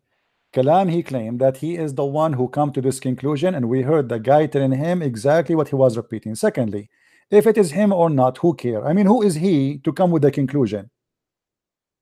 Is Islam based on this guy? Do the Muslims even like he's the Prophet Muhammad now? He is Saint Muhammad.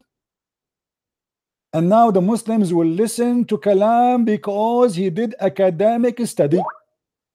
And the rest of the Muslims, brother, they did not do academic study. Only Kalam he did. And as long Kalam he come with this conclusion, that's it. Kalam must be right.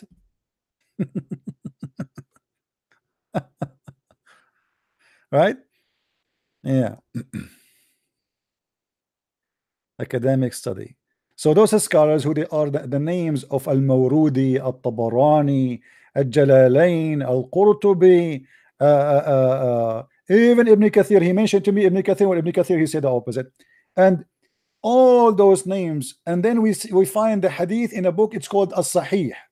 And then we find a book in the explanation of As-Sahih, and all of them, they are confirming that this is a Sahih hadith. Yet this guy, he come to his conclusion, no problem.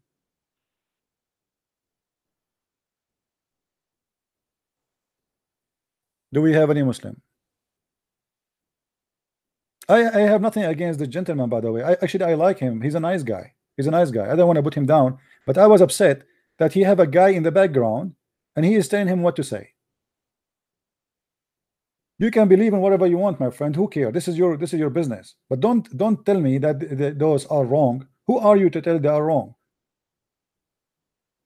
all the reference you are reading from me is based in the translation delivered to you, which is can be 90% of it is false. Any book you read, it is a translation. It is a possibility that the author is lying. And my experience that Muslims, when they translate books about Islam, they don't tell the truth. As an example, I can open a camera right now and show you the book of Ibn Kathir, the interpretation of Ibn Kathir, and you will see how many books it is. You go to buy the book.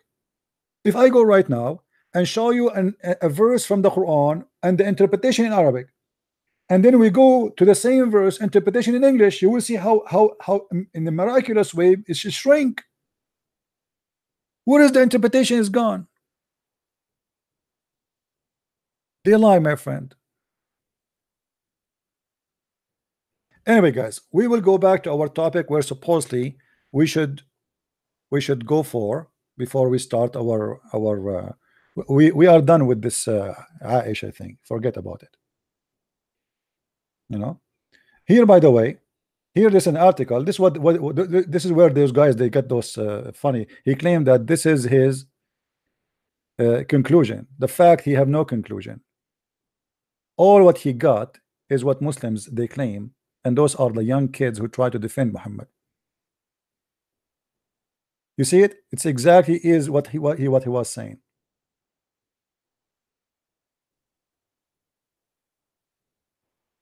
They are weak, fabricated. They are weak. Do you see what they say? They are weak and they are fabricated. The author mindly reeled and taking quote from many work of different history books such as At-Tabari and etc., without even waiting to verify if those quotes or narration are sahih. Where you get this? Is our claim number one, claim number one, blah blah blah blah blah blah.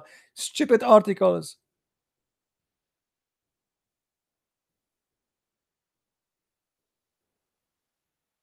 I will make an offer for the Muslims. A challenge. We have tons of hadith saying that Aisha, she was a kid when she married the Prophet. Who can show me a hadith saying the opposite? Guys, is that fair? Is that fair? Who can show me a hadith proving that Aisha, she was not 6 years old? She was an old woman, as they claim. She was 18 years old.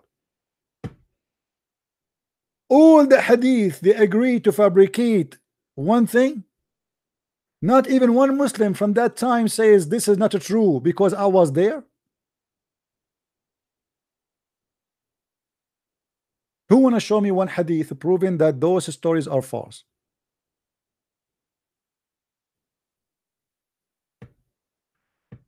There is no debate in this debate with Muhammad Hijab, because both of them, they are going to reprint and they will read from the computer what they prepare to say. You see, a topic which is already prepared in advance is not a debate. 5 minutes for you, 5 minutes for me. People they snore and people they start doing yawning. Real debate is crossfire.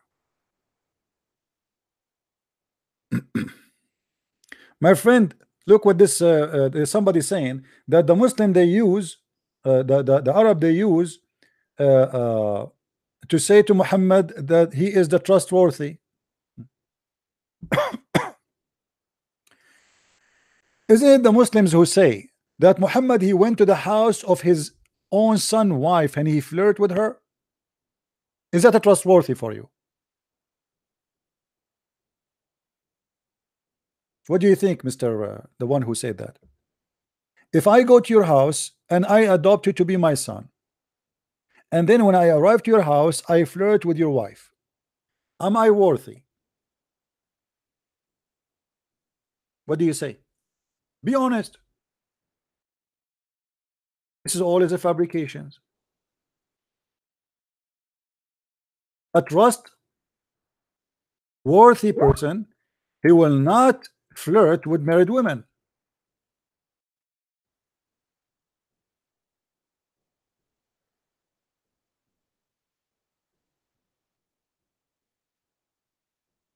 He will not.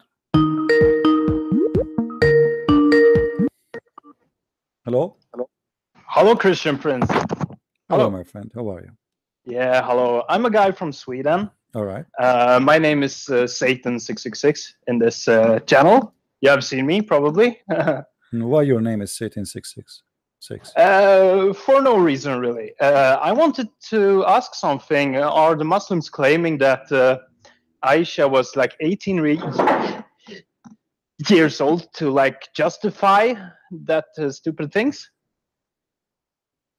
Well, the Muslims, they are not trying to justify anything. They are trying just to say that Muhammad he married to a woman, not to a child.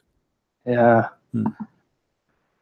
Yeah, but I can like when I heard about the 18 like years old, I thought about you know the general like law, you know, that they try to appease to the law in somehow. All right. Well, my friend, let us go for a topic. You know, we are done with this. Do you have any other question? No, really no. All right. Okay, thank you. I'll be listening. No, thank you. No, thank Bye. you. Bye. If there is any Muslim would like to call, please feel free. If there is any Muslim want to call us. If there is any Muslim, he like to call us, please. Let me show you what the Muslims they say about the trustworthy Muhammad.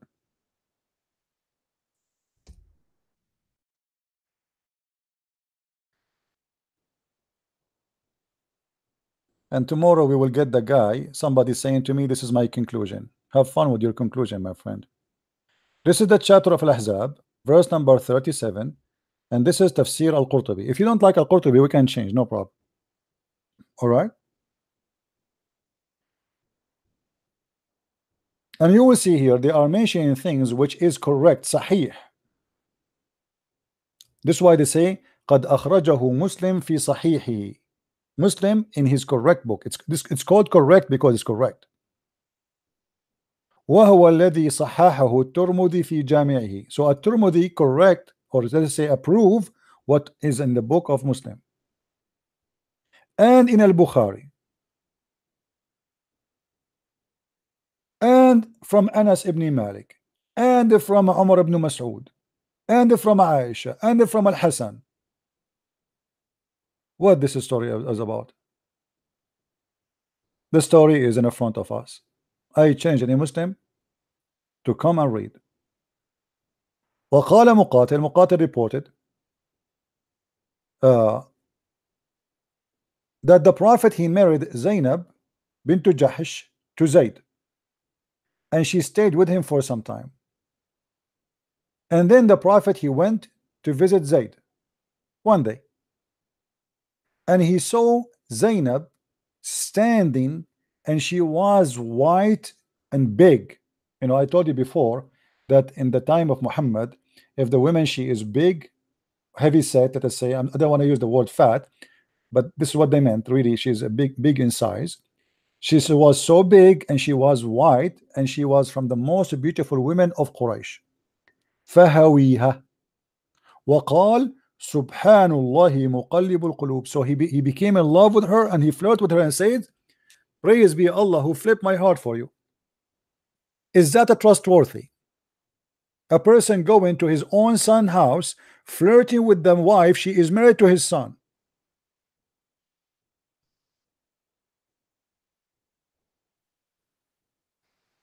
Any Muslim have an answer? Are you going to say to me that this is a story reported to be false? You can say so, no problem. Say as you wish, but it's in front of you, written by you, printed by you, published by you, preserved by you, Muslims.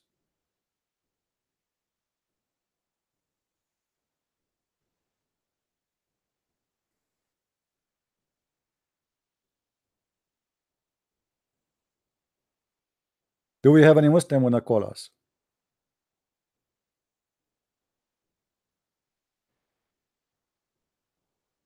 And about Muslim wanna debate about the Trinity. You see, Muhammad is nothing but a thief. Muhammad himself is nothing but a thief.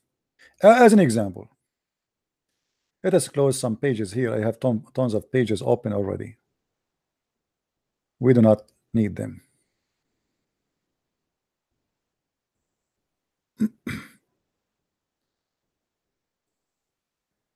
All right.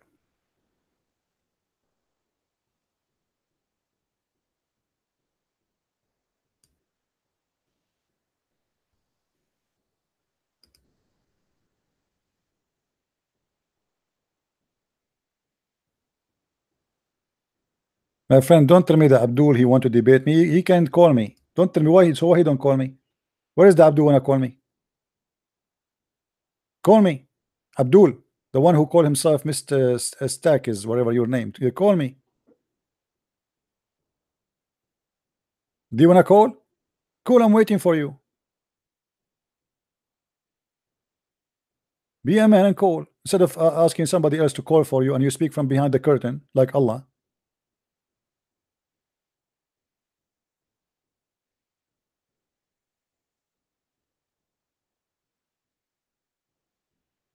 Take the curtain off and call me. I mean, what will happen to you if you call me?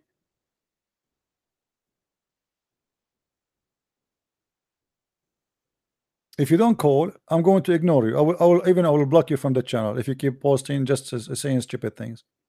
Either be a man and call me, or get, go play with the kids from your age. The Muslims always, they want to debate you about what? About Tawheed. How many times we heard the Muslim, they say to you, the Trinity is false and we believe in Tawheed. But do you know what Tawheed mean? Do you know, Muslims, what Tawheed mean? The second you say Tawheed, you believe in the Trinity. Because Tawheed, it does not mean one.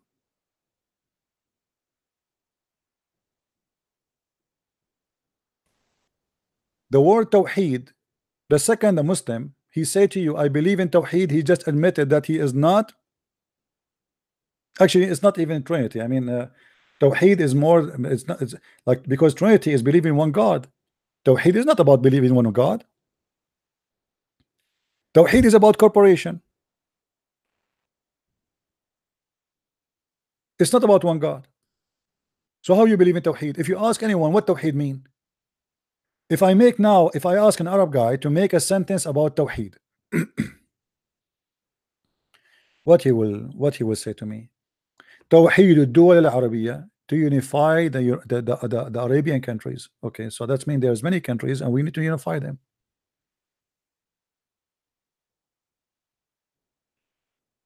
It's about unification of something. If Allah is unified or is one, how you want to unify the one? Muslims, they have no idea what they believe in. They just copy paste. Somebody say we believe in Tawheed, the Muslim, they copy paste. Okay, where we can find the word Tawheed, Muslims? They will say to you, well, this is a conclusion. The same as you believe in the Trinity, it's a conclusion. Okay, get me the conclusion of Tawheed. How you come to the conclusion of Tawheed if Tawheed is unification of gods? Gods, not God, because you cannot unify a God. He exists as one.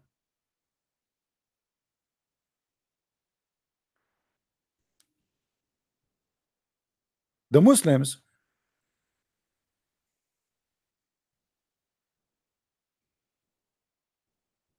they are following a Fufu prophet. Read with me this hadith and laugh. A man heard another man reciting Surah Al-Ikhlas. Surah Al-Ikhlas is a very small, tiny chapter at the end of the Quran. The unity. The what? The unity? Is that your Muslim translation, Muslims? This is not my translation. The unity. Thank you very much. Say Allah, he is the one. He is the one what? Guys, I'm not reading my translation. This is the Muslim translation, correct?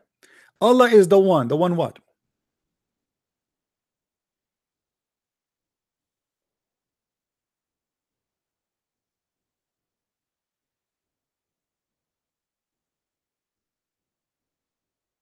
Any Muslim can tell me Allah is the one. Allah the one what? The second you say he is the one, That's mean you are counting him out of numbers. He's one of what?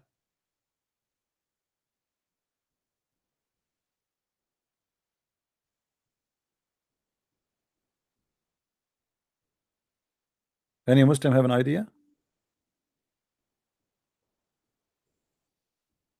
Then look what Muhammad he said, and he was repeating it.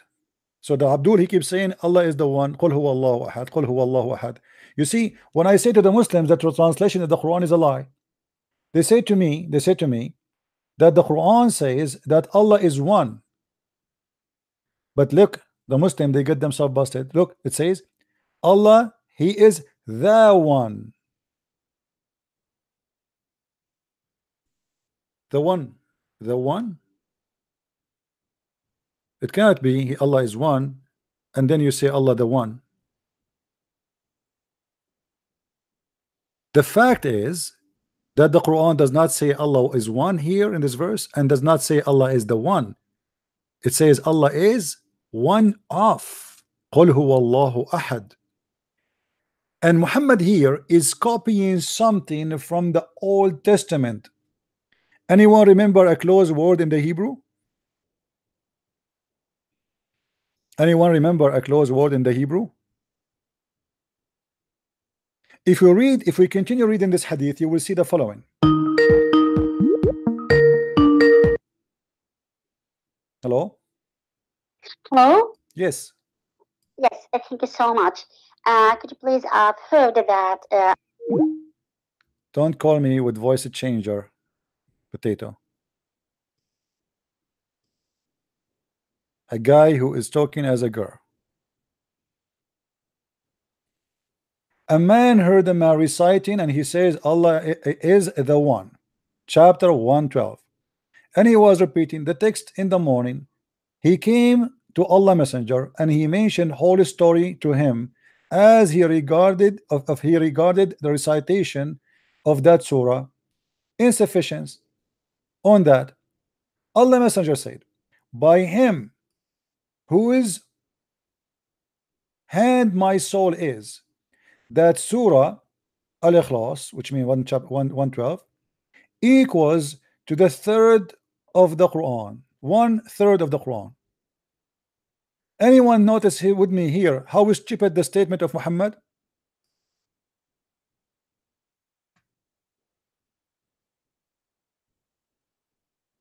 Anyone notice how stupid this statement?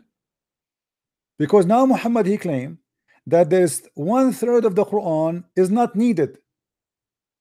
We can throw it in the garbage because we have this verse or this chapter, which is a few verses. Is that correct? When you say that this one is 1/3 of the Quran, it's mean 1/3 of the Quran is not needed. Having this chapter, we throw the rest. How stupid that is. But let me tell you what Muhammad was trying to copy. He was trying to copy someone we follow. His name is Jesus the Christ. Muhammad, he want to say to the Muslims that this is the most important command of God. Trying to copy Jesus, but because he's a fool, he always do poo-poo. When they asked Jesus, what is the most important command in Mark 12:29? Do you remember? Guys, do you remember? Jesus answered the foremost here, O Israel, the Lord our God is one God, one Lord. And that was the word Echad. And this is what Muhammad he used, Ahad. He's trying to make it in Arabic, Ahad. It is Echad. This is one of the command which every Jew. Do you remember in the Quran where it says that the Jews they destroyed their houses?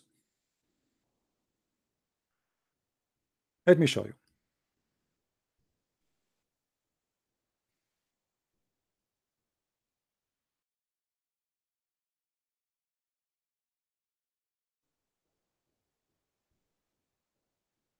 Chapter 59, verse number 2.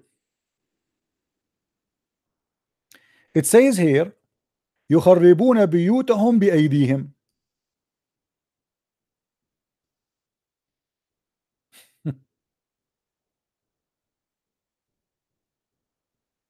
So they destroy their dwelling by their own hands and the hands of the believers. So what the Muslims, the Quran confirmed that the Muslims, they burn the houses of the Jews and they destroy the houses of the Jews. Read it with me.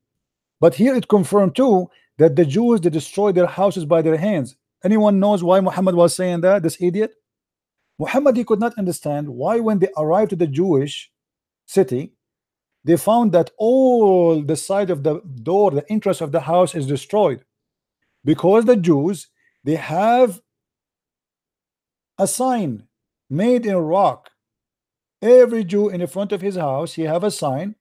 It says, "Oh, hear, O Israel, the Lord our God is one Lord."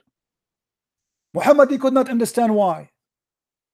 He thought they are just doing crazy. They are destroying their houses. The fact that they are doing, they are taking this statement from the Bible so nobody will insult it. But the stupid Muhammad, he think they are destroying their houses. Nobody will destroy his house. And what the point anyway? You are leaving. You are running away. So Muhammad, when he put that verse in the Quran, he was trying to copy the statement from the Old Testament. Hear, O Israel, the Lord our God, the Lord is one, not the one. And he is trying to say what Jesus said, that the most important command of God is to worship him alone. So Muhammad, he wanted to speak like Jesus, but the second he decided to do so, he started doing poo-poo. So he said that he swore by Allah that this chapter, which is very short chapter, is equal to the one-third of the Quran. So now we have a problem that the Quran, one-third of it is not required because one-third is here in in the chapter 112.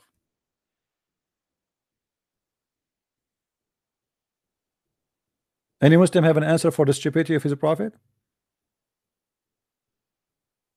How you say that? What do you mean that this is one equal? So wallah, what are you saying? Allah, he keep talking, he, you know, it's not important what he's saying the rest? What do you mean? It makes sense that there is a most important command, which means this is no. You pass it, there's no forgiveness for you. But all of God's words are valuable and they are equal. When you say that this chapter, by the way, this chapter is very funny. It's very short. How this chapter can be equal to one-third of the Quran when there's nothing there?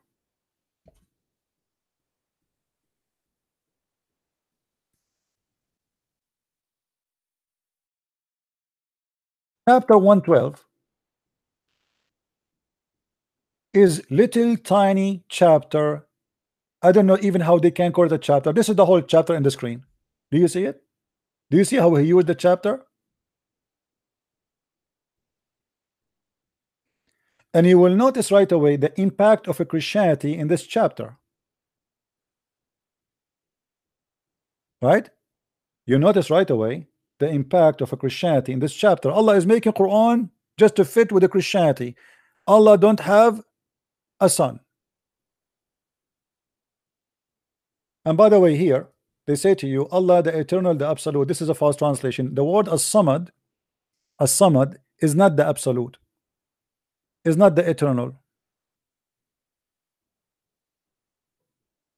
As-samad, if you know, maybe when you were to be a kid, you have a little tiny plastic thing, or sometimes it's made from you know,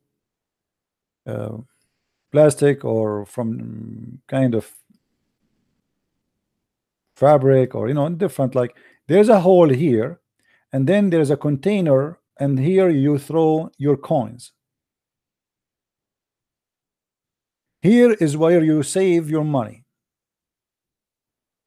Samad is a place of gathering things. Is not a place of absolute. Is not the place of eternal. It's a place where you collect things together. Allahu Samad, how he is one, but he is a place of collection.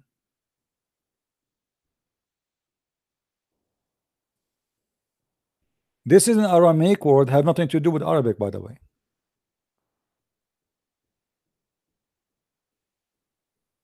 So Muhammad, he claimed that this chapter is the most important chapter in the Quran, and it is equal to 1/3 of the Quran, just 4 verses. And as you see, the translation, as I said, is false. If you change the translation, the translator, you will see the translation change in a miraculous way. Look, in the one before, it was Allah is he on whom all depend. But in the previous one, it was what? The eternal, the absolute. I mean, how this happened to, how the eternal, the absolute became Allah is he on whom all depend. Guys, you see what I'm saying? How the translation became something totally different just by changing the translator. The answer is very simple, because this is not an Arabic word, and the Muslim, they have no idea what it's mean.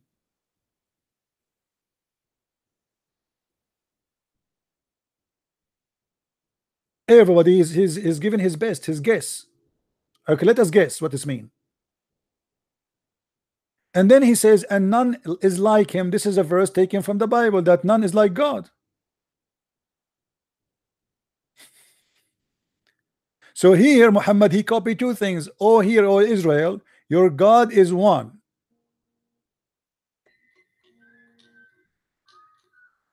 Oh, we have Amir from Germany is calling. Hello, Amir. Hey, Amir, you know, I am live on air. Yeah, and sorry, the other day you called me, I was in the church, I was going to speak, I was in Texas. I sent you the video, you saw it?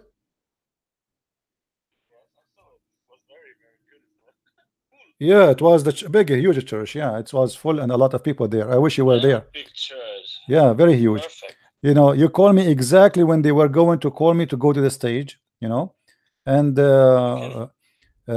you know, they were preparing for the disaster to come.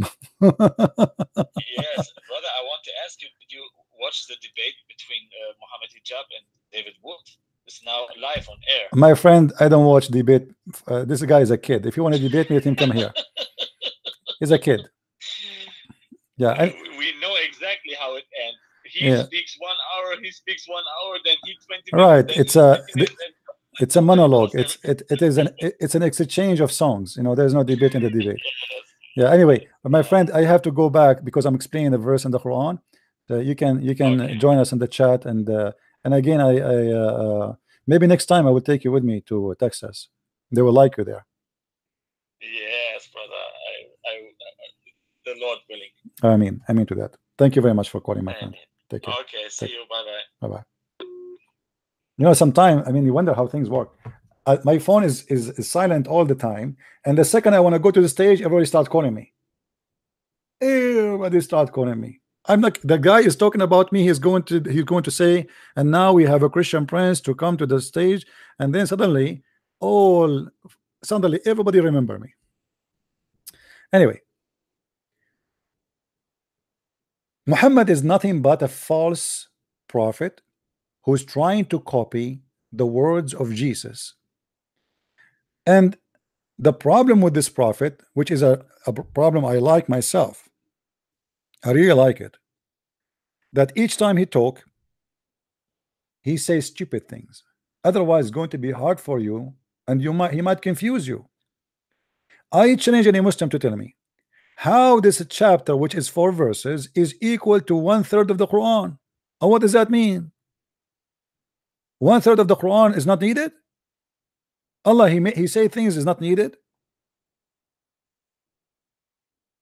Why this chapter, which is only, actually, it's not, we cannot say even a chapter, it's a verse, because you guys, if you go back in the Arabic, if you take the line, this is the Quran never was like have 1 2 3 4. There's nothing like that. Muhammad did not tell them 1 2 3 4. This is the Muslim decision to make it 1 2 3 4. So it's a short sentence, short Arabic sentence. It's one phrase. How this became 1/3 of the Quran, and how the Muslims accept such a thing to be said? This is a disaster.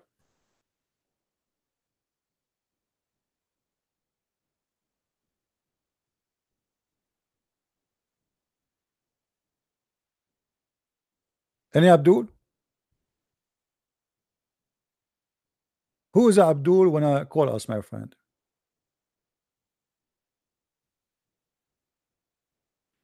You know,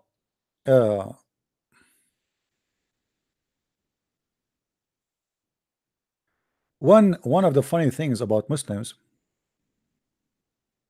they say that if you read Quran, you have to ask Allah. No, you have to seek refuge by Allah. Okay, question, Muslims. If you are reading Quran, why you need to seek refuge by Allah? What is the problem exactly? فَإِذَا قَرَأْتَ الْقُرْآنَ فَاسْتَعِذْ بِاللَّهِ مِنَ الشَّيْطَانِ. If you read the Quran, ask Allah for seek refuge by Allah from shaitan. Why? You are reading Quran.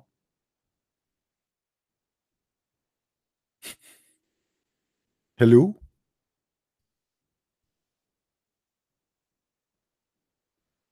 Any Muslim have an idea? How we are reading the Quran, but yet we have to seek refuge by Allah? I don't know. How that can happen?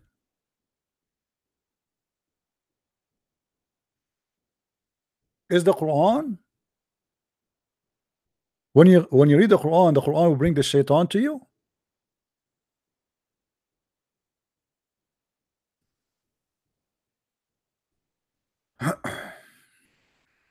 Let us see.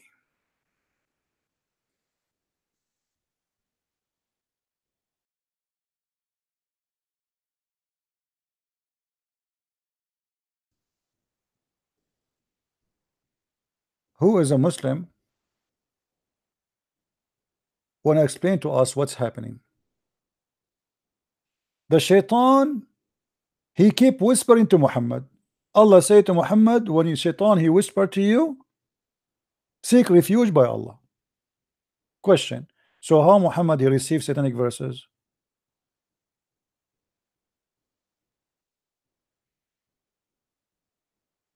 Any Muslim can tell us? Shaitan, he makes suggestion to Muhammad. What he tell him? And the solution for that, to seek refuge with Allah, is it working? Isn't it you Muslims complain and you say that the Jews, they made a black magic over Muhammad? Obviously seeking refuge by Allah is not working. To the point Allah, he sent three angels. Two of them is a nurse and one of them is Jibril, he's a doctor, and they cut and they make a surgery for Muhammad. Some they say they found that the magic in a will of a Jewish guy. Where is the seek refugee? What seek refugee? How come? Are you saying to me Muhammad was seeking refugee but Allah did not help? In chapter 16 verse number 98 it says فَإِذَا قَرَأْتَ الْقُرْآنَ فَاسْتَعِذْ بِاللَّهِ. If you read the Quran, seek refuge by Allah. Why?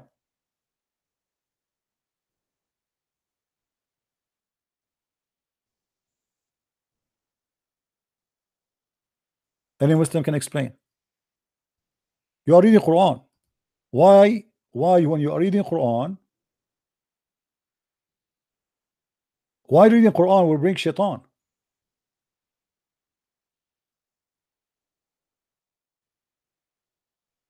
Any Muslim have an answer?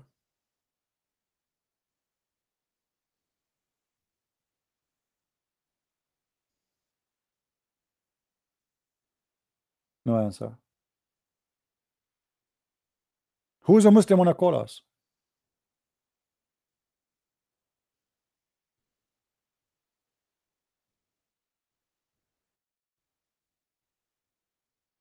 Muhammad, he did not make any claim about Jesus. Muhammad is just a guy who follow others. See, Muhammad, he is a puppet. Muhammad, he talked to you, but there's a guy from behind the curtain talking to Muhammad. Muhammad is just a puppet. He's the front line.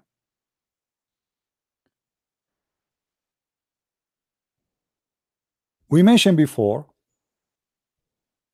Waraqa bin Nawfal, who is the real father of Muhammad. Waraqa, he decided to make Muhammad to inherit his business. You see, Waraqa was the leader of the Nasara in Mecca. Khadija was a Nasara. The Muslim agree that Waraqa converted to be Nasara, and he was a monk among the Nasara. Khadija was Nasara, which means there was Nasara in Mecca, and obviously her family, they are Nasara. And Waraqa himself, by the way, he is relative to Khadija, and I believe strongly that Waraqa is behind the marriage between Muhammad and Khadija, because Muhammad is his real son. Muhammad, he grew in the house of Waraqa for 40 years. 40 years Waraqa is teaching Muhammad.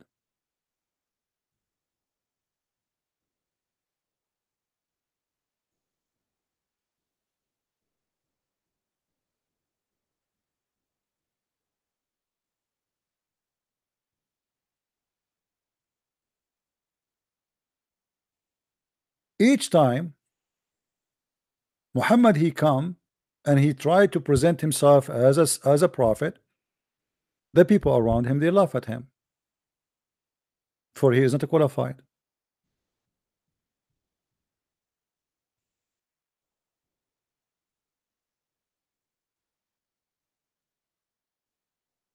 You see, in the beginning, if we go to this verse as an example,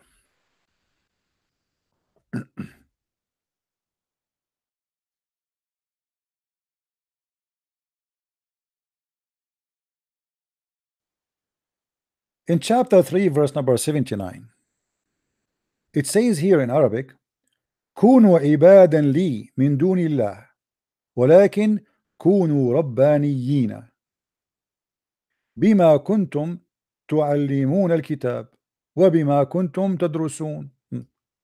If you go and try to find the interpretation for this, you will see how crazy this is. Let us see the translation of this verse. If there's any Muslim would like to, you know,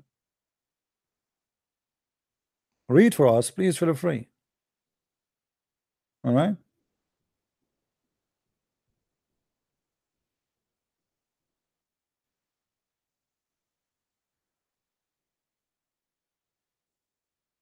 Of your constant teaching of scriptures. What scriptures?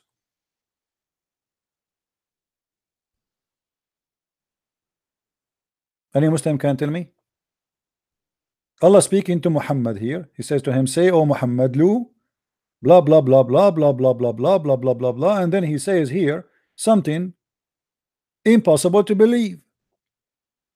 It is not possible for any human being into whom Allah had given the scriptures and wisdom and the prophethood that he should afterward have said into mankind, be slaves of me instead of Allah. But be ye faithful servant of the Lord by virtue of your constant teaching of the scriptures and your constant study. Therefore, what scriptures? Do Muslims, you have scriptures already? When Muhammad received scriptures, what scriptures are you talking about? Isn't it the Muslims, they say that the Quran called the Christians people of the scriptures, and Muslim never been called by that name? If you Muslim have scriptures, how come Allah don't call you people of the scriptures too?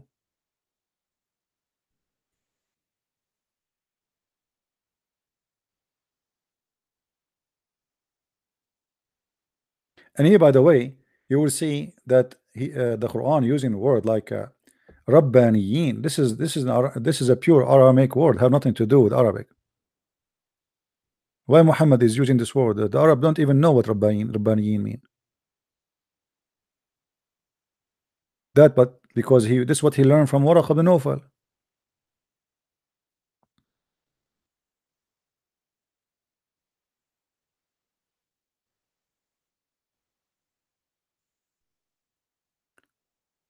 When the Arab accuse Muhammad that he is copying from others,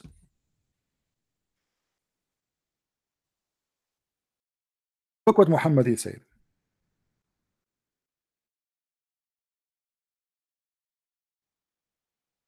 chapter 7 verse 180, but here this is more important, chapter 16 verse 103. They told, you know, the Muslim, they say to you that the Arab, they were amazed by the Quran, right? But look what the Muslim, the Arab, they said to Muhammad, they were laughing at him.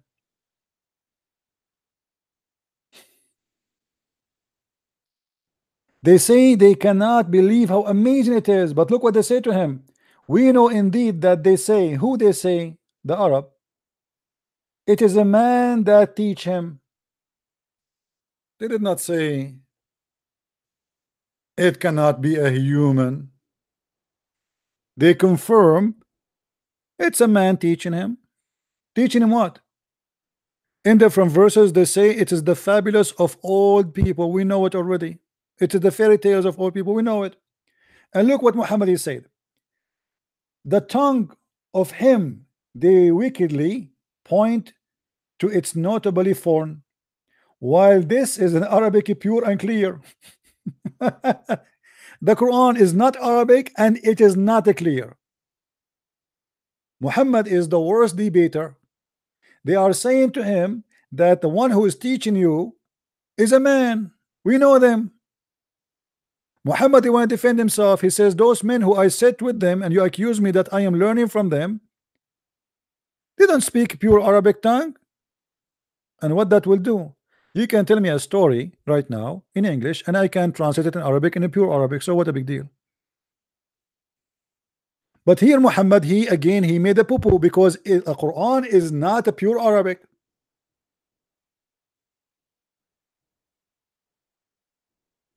The word Quran itself is not Arabic. Quran is an Aramaic word.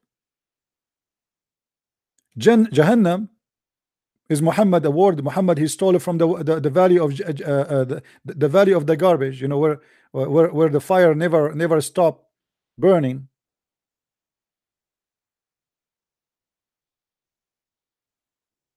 The word hur is a theft. The word qalam is a theft. The word tabut is a theft. The word injil is a theft. Is the word injil a pure Arabic? This is a Greek word. It's not even a Hebrew. Muhammad he could not even quote the name of Jesus correctly. He said his name is Isa. What is that? Isos, the Greek name? Where is the pure Arabic?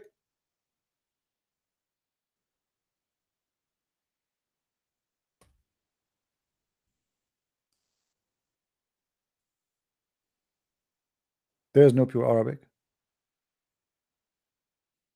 And the funny, he continue and he say that this book is a pure and clear. I mean, this book is so pure and clear, brother. To the point you read 100 interpretation and then you come to the conclusion that Allah knows best. Do you see how clear?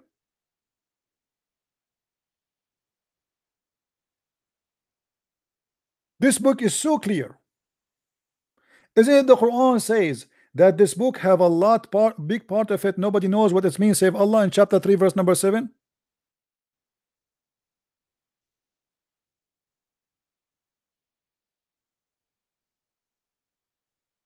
Nobody knows what it's mean.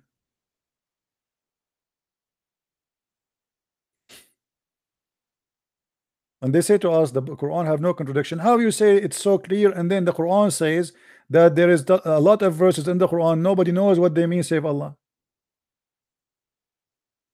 And the funny, he continues saying, those who believe not in the sign of Allah. Where is the sign of Allah? The Quran keeps saying that they keep asking Muhammad for a sign. Abdul, where is the signs of Allah?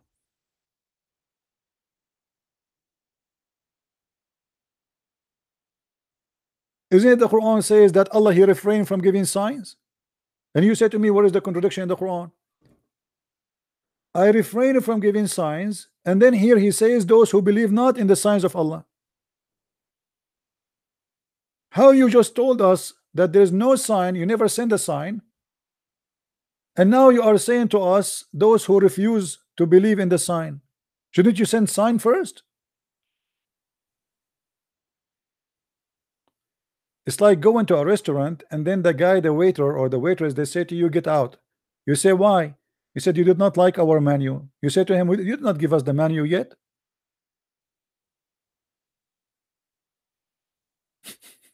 What is the sign?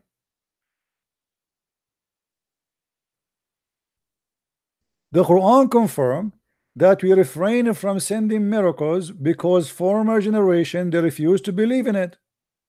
Confirm, which means refrain. Refrain means refrain. He don't, and he never sent a sign. وما منعنا أن نرسل بالآيات إلا أن كذب بها الأولون. Translation, please.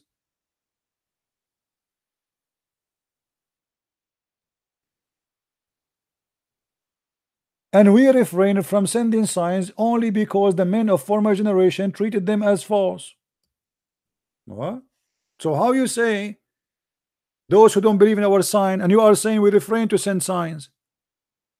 Did you refrain to send sign, or you accept to send, or you said sign?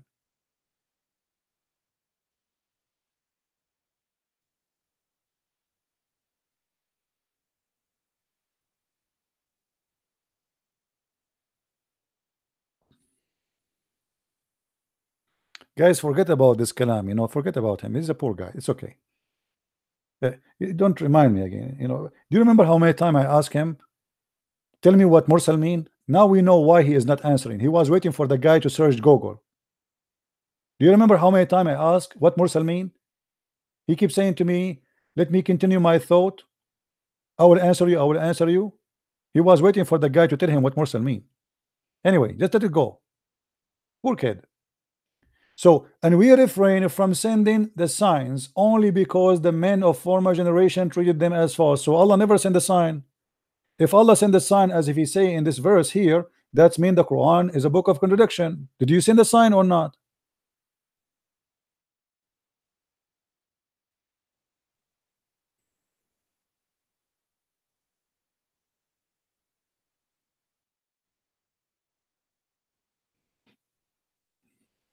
This is stupid.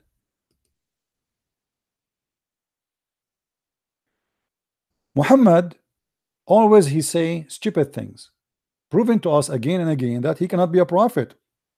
As an example, read this verse with me. I want the Muslims, by the way, to call me and to read for us, because that even will be better. شهد الله أنه لا إله إلا هو. Allah he witness that there is no God but him. Well, Allah he witness. Allah he witness that there is no God but he. I mean, how that can happen? How Allah he witness that there is no God? Allah is converting to Islam, saying Shahada.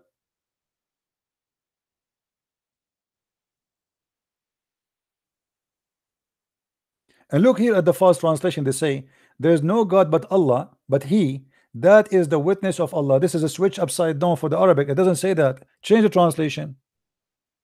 Shakir. Allah bear witness that there is no God but he. What does that mean? And the angels and those who possess knowledge maintaining his creation with justice. What this guy is talking about? Allah witnessing to who?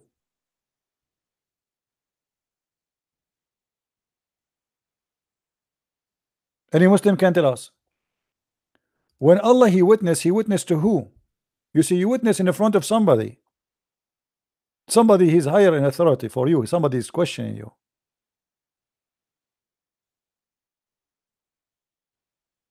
Muhammad, when he started doing a lot of poo-poo, he wanted to go back, and he said, you know what, I'm doing too much poo-poo.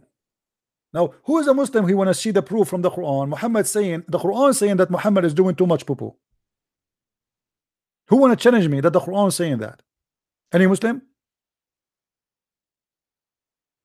Who is the Muslim want to challenge me to show him the Quran saying that Muhammad was doing too much poo-poo? Okay, don't call me. Use a voice changer. The guy who make a video wanna debate me, he don't dare to call me, so he use a voice changer of a female. Coward.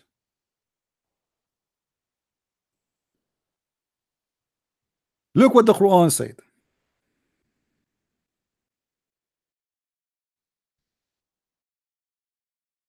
فإن كنت في شك مما أنزلنا إليك فاسأل الذين يقرؤون الكتاب من قبل. What a disaster. This is poo-poo. This is a big, huge poo-poo. Allah saying to Muhammad supposedly, hey Muhammad, don't be stupid. Don't be stupid, please. If you don't believe in me, go and ask Christian Prince. I'm not lying. This is what the verse saying, chapter 10, verse number 94. If thou wert in doubt as to what we have revealed into thee. Allah speaking to who? To Muhammad. Muhammad have a doubt about what he revealed to him. If the prophet don't believe he's a prophet, who is going to believe he's a prophet? Then ask those who have been reading the book before thee. Those are the Christians and the Jews. Muhammad making poo-poo. You see, when Muhammad started doing too much poo-poo, he wanted to go and get the support of the Christians. That they are the one who should guide him. Allah told me that if I have a doubt about what I am receiving, go and ask the Christians and the Jews. But this is really a big poo-poo.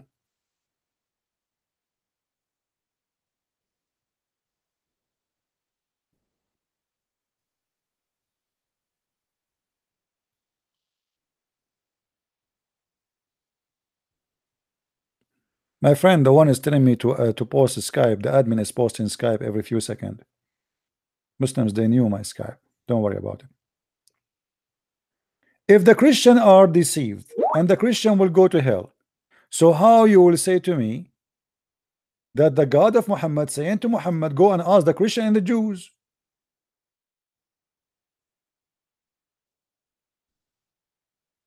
Any Muslim can tell me how the false can guide the true prophet?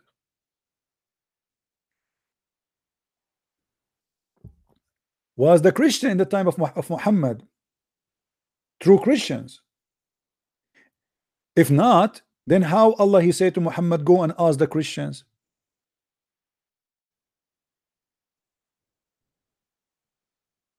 Any Abdul? Guys, imagine somebody say, I'm teaching you the Bible and I claim to be a prophet. Then you ask me a question. I say to you, if you don't believe, you know, okay, hold on. I have a doubt about what I said, so I'm going to talk to the Hindus. Look, what? What the Hindus have to do with him? The Christians are the lost, the Jews are the cursed. This is what the Quran says in chapter 1, verse number 7. So how we are lost and cursed, and yet Allah say to Muhammad, go and ask the lost and the cursed.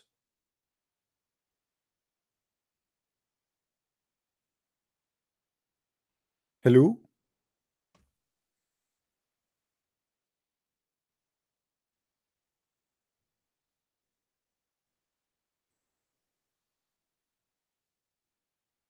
Somebody is saying to me, you don't care about debate of the my friend. I don't care about any debate. Why I want to care? I'm going to learn something from it. Do you think I'm going to learn something from that debate? You want to go watch it? Go watch it, my friend. Go ahead. Give them a like. Give support if you wish. I am the last one who watched debate of anyone. What I will learn from a debate like this? I watch videos of others just to refute them, not to you watch to learn. I don't watch to learn. What those guys do will teach me.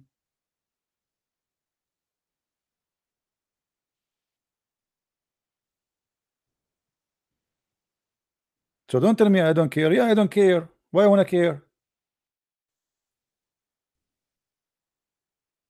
It's like sending me back to school when I was 6 years old.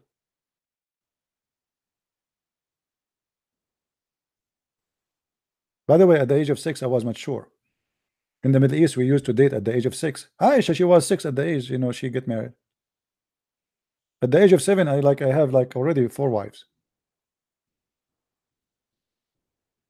Any Muslim can explain to us this poo-poo? How the Christians, how the Jews, they are lost and they are cursed, and then Allah, he says to Muhammad, go and ask the Christian and the Jews to confirm to you what you have adopted about it. Why Muhammad he have adopted about what Allah revealed to him? Muhammad himself don't believe in Allah. He's a bad guy. He's a bad Muslim.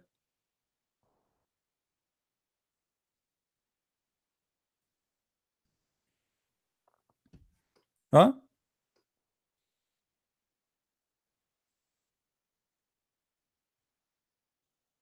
Any Abdul?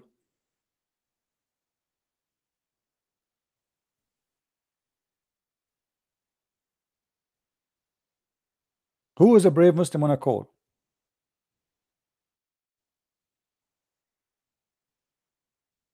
You know, the funny, they make videos challenging me, Christian Prince, the guy, what his name, this guy, the potato, what his name? Connie? I forgot what he said to me before. You remember the blonde guy, the Muslim?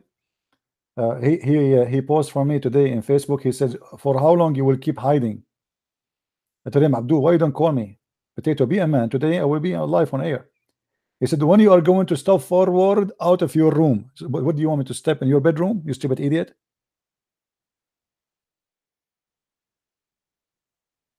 What do you mean step forward?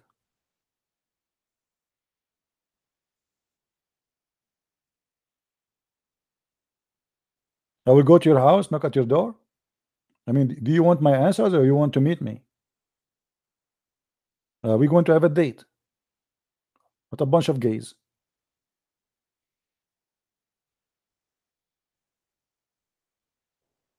Why everybody want to meet me? And the funny, everybody want to meet me is a male. I mean, I wish once a female, she say, I challenge you to debate me live, face to face. Why only male? I mean, you see how unlucky I am?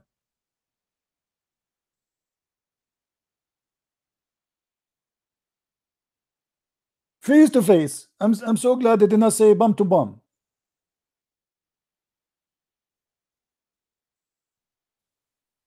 Why you want to meet me? I'm here.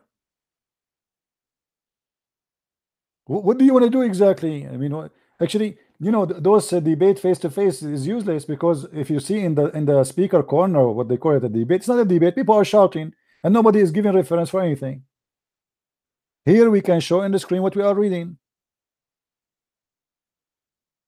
In the street is useless. It's like just kids shouting over each other.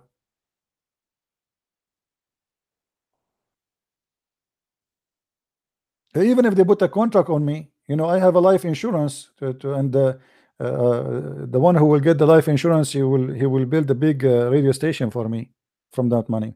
Alhamdulillah. And you know what? If they kill me, maybe then some women, they will like to marry me because I get rich.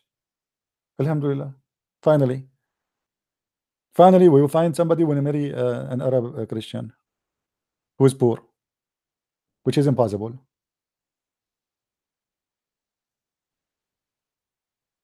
Any Abdul?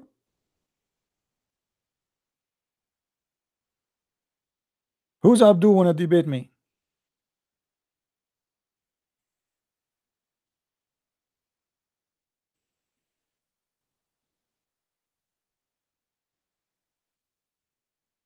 Yeah, my friend, you can see any interpretation, doesn't matter. All of them, they agree that Muhammad, obviously, you see the verse is so clear. Muhammad, he have, you see the Muslim, they say to you, Muhammad here, he have no doubt about Allah teaching.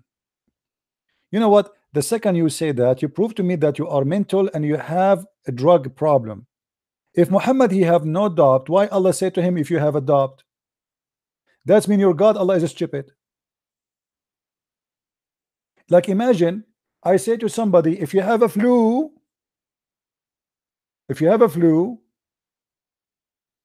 drink tea. But the guy is not sneezing and he don't have a flu. So why we say to him, if you have a flu, take a drink tea, or you know, or drink honey? Why Allah saying to him, if you have a doubt, if you have no doubt? And what the point of saying to somebody, if you have a doubt, when he don't have a doubt? And what the point of saying to him, go and ask the one who they are the losers?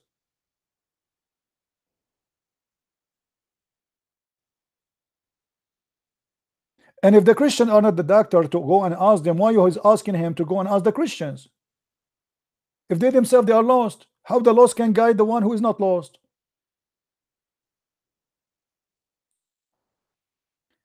If the Christians are the blind one in this story, here we go. I will put the blinds on our eyes. You know, I'm very good in art, as you see. We are the people of the book. This is a blind. We are wearing glasses. Okay, we are blind, brother. Alhamdulillah. So now we are blind. Then Allah, he said to Muhammad, okay, Muhammad, Habibi Muhammad, brother Tatar, in the Quran, brother, first of all, that the person is named the Christian Prince, and the Christian Prince always he made the false accusation about the Prophet. When Allah, he said to the Prophet, go and add the Christian and the dude. First of all, those are different Christian. And the proof they are different Christian. The Christian today, indeed, they go to the beach and they wear bikini. Those the Christian at that time don't wear bikini. And that's why Allah, he said to them, go and ask the Christian. What bikini? What shikini? What tomatini? What are you talking about? Those are a Christian who they are lost in the time of Muhammad.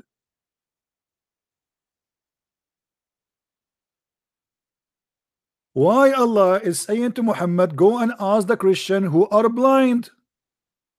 And even the Quran described them in the time of Muhammad, they are the worst of the creatures.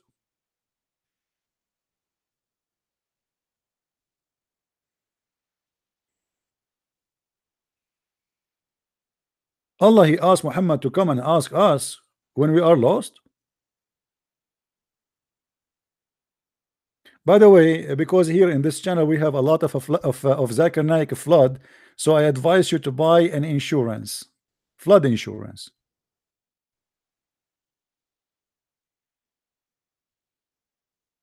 This is religion? This is a prophet? And you are a believer?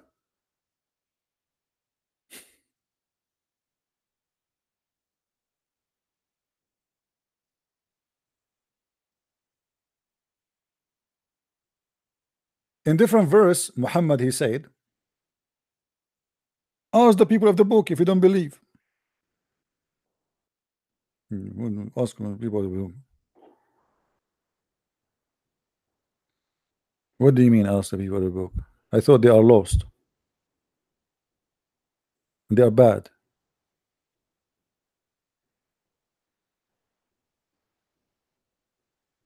Do we have any Muslim would like to call us?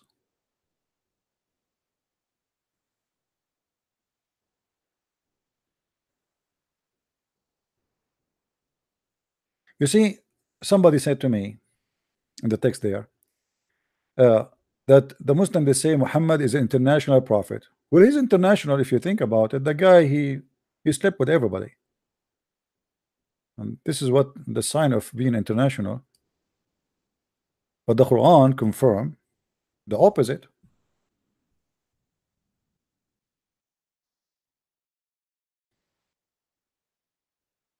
Let us see. Hold on. Let us change.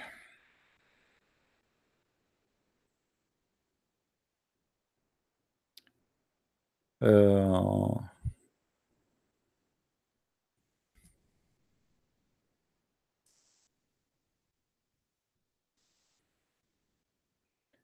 chapter 6, verse number 92, it says that Allah, he sent Muhammad to be a messenger for Mecca and what is around it. Okay, how big around Mecca? Huh? Any Muslim can tell us? And this is a book which we send down, bringing blessing and confirming the revelation. What revelation? The Bible. How you can confirm it if you don't have it? How you can confirm something is not exist no more? The Muslim, they say to us the true Bible is gone. Muhammad is confirming it. Have you ever heard of such a stupid thing like this? How it is lost and yet you are confirming what you don't have, and Muhammad, he have no knowledge of it. Imagine this. I am a Christian prince, I know nothing about Buddha religion. Then I confirm to you the Buddha book. Who is the stupid here? How Muhammad, he confirm a book he never read, he never have, he have never hold.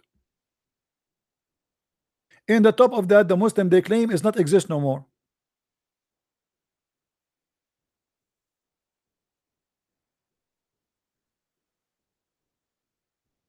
Any Muslim? How you can confirm it?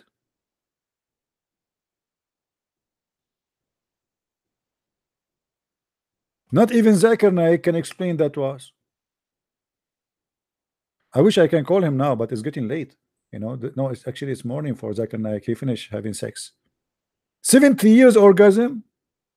I mean, you see, the Prophet is super smart individual, and God, he inspired him, yet he promised him 70 years orgasm. I mean, is that a labor? I mean, is that heaven, or this is like going for eternity to do labor, hard work? 70 years orgasm, what you want to do?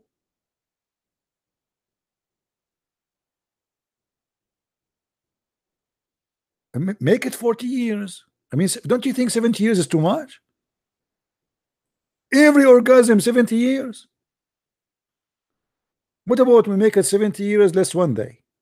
I mean, let us celebrate one, like the last day of the 70 years, like the new year.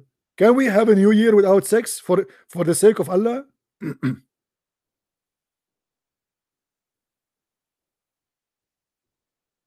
Do you know how many times we can go around the earth in 70 years? 70 years. 70 years. Zakir Naik, his mouth is open and he's having orgasm. And how much he let us not go there.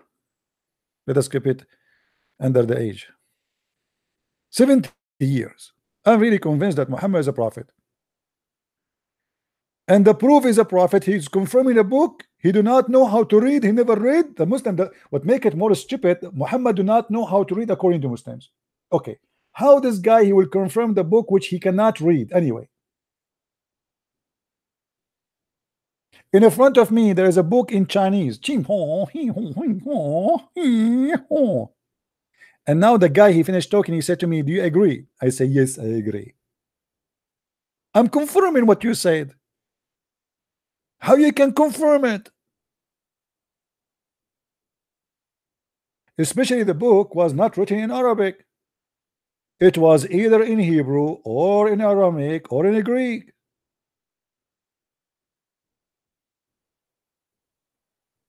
Did I tell you this story? Once I confirmed something to a Spanish woman. I went to a restaurant, Spanish restaurant. The women behind the counter don't speak English. So she have like pictures of menu in the 4 dishes. And I point my finger and I told her this one. And then she keeps saying things to me. And the smart me keeps saying, okay, okay, okay. I was confirming like Muhammad, okay, okay. She kept talking. I say, okay. Then I went and sat in my table. And then a guy, a Mexican guy, he came and he's holding a big, huge tray in the top of his head. He put it in the table next to me and he started putting dishes. I said, this is not for me. Senor? Senor? No, senor. Like, what senor, man? This is not my dishes. I chose one dish. What is this? So the Mexican woman, she was saying to me, do you like to eat this, like to eat that? And the smart me was confirming like Muhammad keeps saying, okay. Okay, since then I learned I will never say okay to someone don't speak his language. Muhammad is confirming to us, he keeps saying okay, but he never read the Bible, he never understand the language of the Bible, and he is not a Christian, he never been a Christian supposedly, and he cannot even read Arabic. How he can confirm it?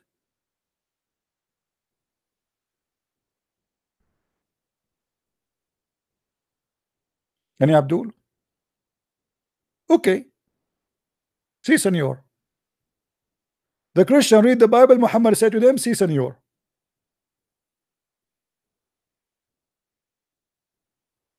Do you Muslims say si, senor now?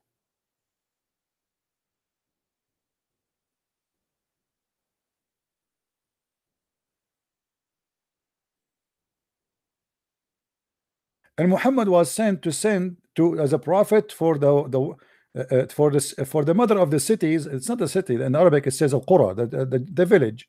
And what is around it? That's it. What Muhammad is an international prophet.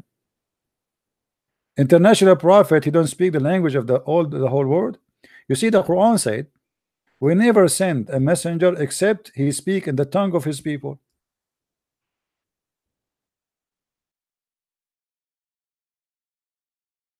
وما أرسلنا من رسول إلا بلسان قومه ليبين لهم فيضل الله من يشاء, which is very disgusting. Allah he guide who he wish, and Allah he misguide who he wish or deceive. Chapter 14 verse number 4. Okay.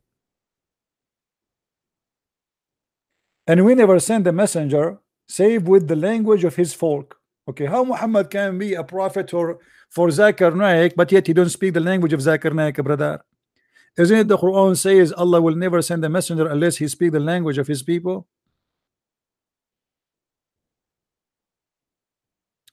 Let us call Zakir Naik and ask him if this is true.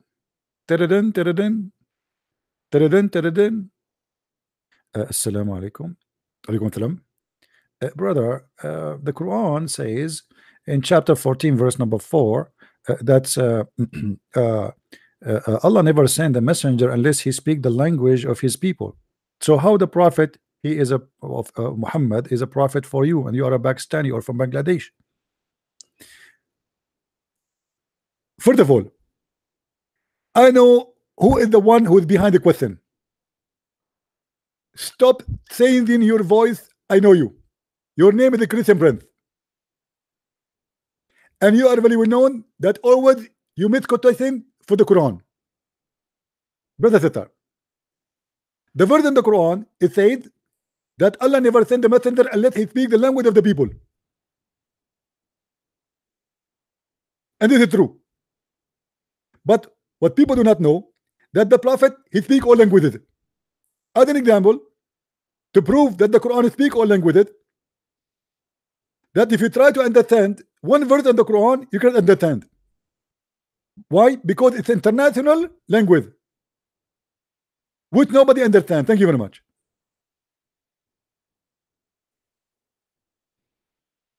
This is the proof that the Quran is international, that nobody understands it. It's a language for everybody, but yet everybody can't understand. It makes sense. It makes sense. I mean, that's it. Any Muslim want to tell us how Allah he sent the messenger only to people who speak his language, and not only that, he have to be one of them. And by the way, the Quran here makes sense. It says that he might make the message clear for them. Okay, so now is the message clear for you, a guy from Indonesia? Allah said he will never send to you a messenger unless he is an Indonesian. You see, it says his folk, so he have to be one of you.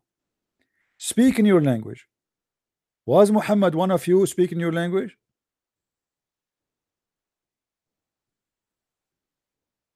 Any Abdul?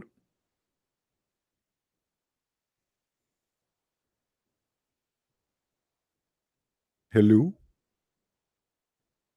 Hello? And look how brave they are. I mean, I am here. How many hours? Not even one Muslim call.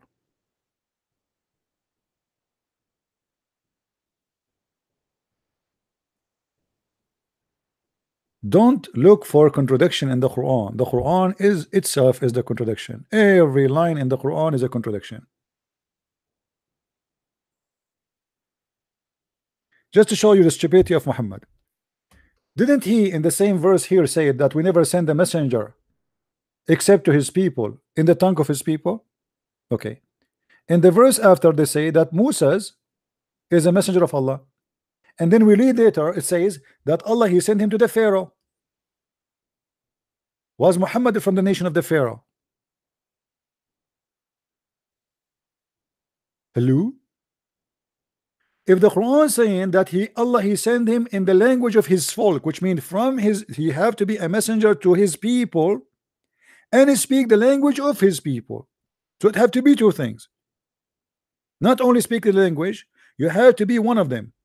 How Allah is sending Moses to the Pharaoh? The Muslim they say to us only Muhammad was international messenger, but yet in the stupid Quran in front of us it says that Allah he sent Moses to the Pharaoh. Maybe Muhammad he think the Pharaoh is a Jew. You are watching me from South Brazil. My friend, invite me. I want to go to Brazil. Really invite me. Invite me to Brazil and I will speak to Allah to give you a corner lot in the heaven, the same as Muhammad. He promised a guy his name Abu Dahdah in exchange for his farm. He told him, give me your farm, I will give you a corner lot in heaven.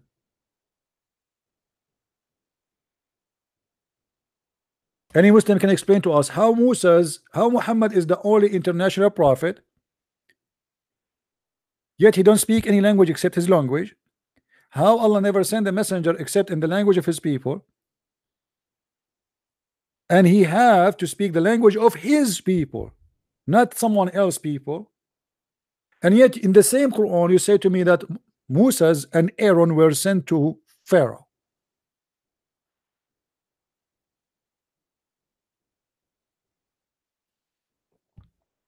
How many contradictions we found in one page? What will happen if we continue reading down?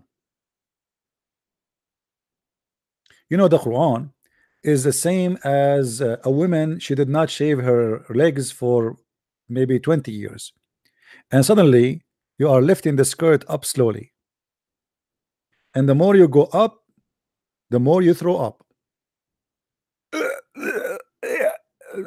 Keep the skirt down, please. Don't go to the beach, brother. What's wrong with this book? Can somebody shave the hair of the legs of Allah? By the way, have you ever heard of a God? He have hair in his legs and he have legs. Hold on. One of you send me a picture. Where is the picture?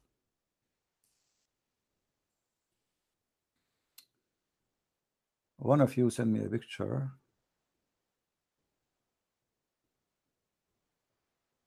I need to find it.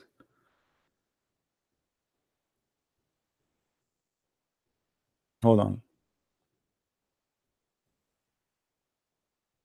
I need to find the picture. Okay. Here we go. Alhamdulillah. Alhamdulillah. I will open the picture for you so you can enjoy this art.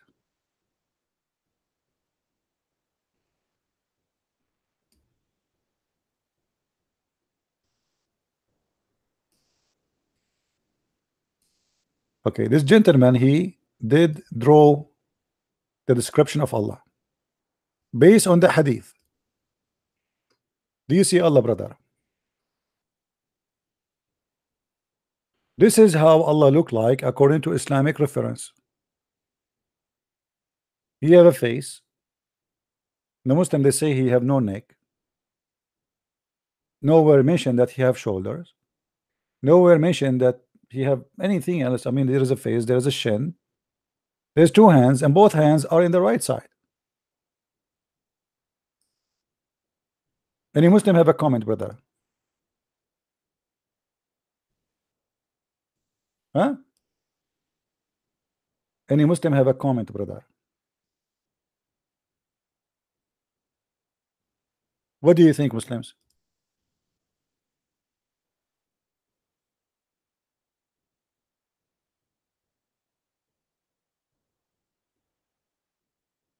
Yeah, this is Allah. Well, this is what the Muslim says. You know, don't you remember Muhammad? He says Allah have two hands and both the hands of Allah is right hand. Doesn't say. Do you remember hadith? Okay, let me show you the hadith. Hold on. You don't believe me, huh? Okay, it's your fault.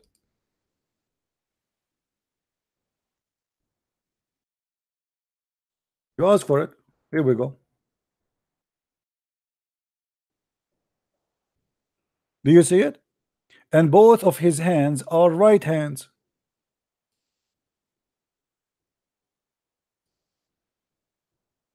Do you see it, brother? Both his hands are right hands. So we are not making things up.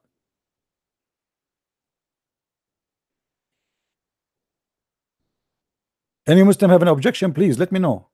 You know, we can, because we can change. It's not final yet.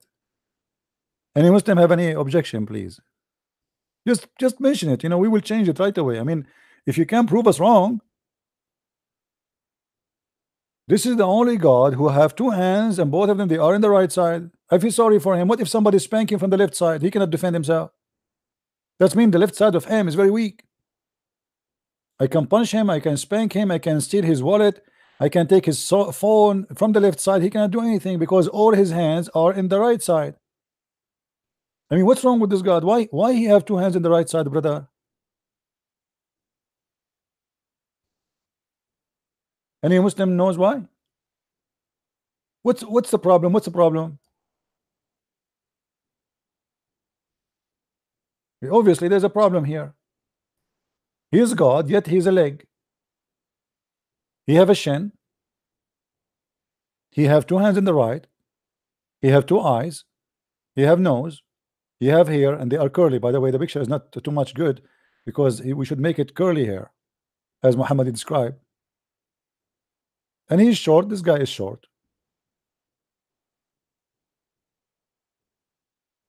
Do we have any Muslim? Why Allah have a shin? Any Muslim can tell us? If you remember my debate with the Muslims, like the head of the Islamic Center of Tennessee, he said to me, do you think the shin of Allah is the same as your shin? Absolutely not. No way, brother. Who cares if his shin is like my shin or not? It's a shin.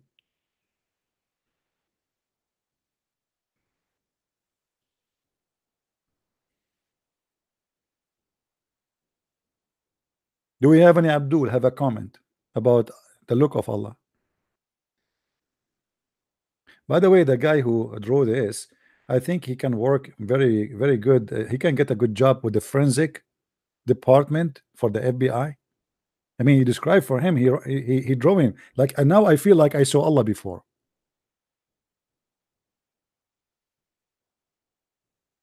So now we can publish this picture and we can capture him. Oh, this is not my art. I cannot claim it for myself. You know, that's I have a very high standard of art.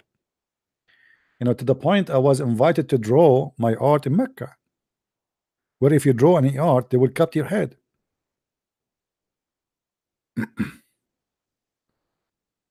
Are you sure it was the left foot? You got a point here. That it looked like this was a left foot. It should be hold on. No, it is the right foot, not the left foot. But maybe we need to mirror the picture, that's all. Just mirror it. Well, I think he is stuck with it this way because he have to put the hands in the right side, and this is why he have to make the foot left foot. Right? Because it doesn't say that Allah both hands are right hands. Okay, so now he have no choice but to make the foot left foot, because if the foot is right, how we can put them in the right? Hello? And by the way, Muslims, Allah have only one foot. I feel sorry for you. You know, he will jump like the kangaroo in Australia.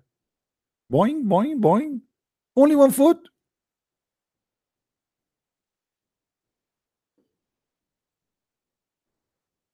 Do we have any Abdul here?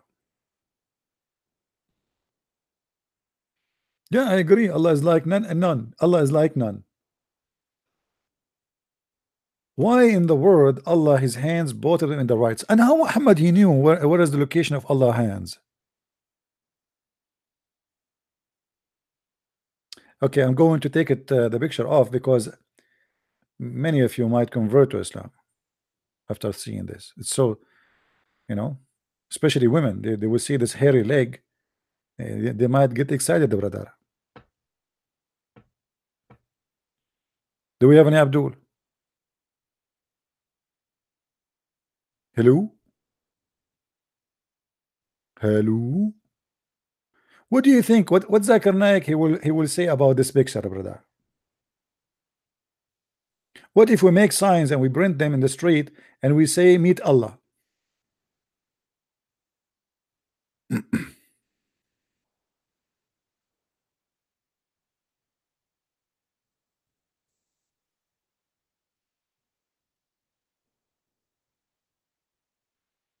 Do we have any Abdul?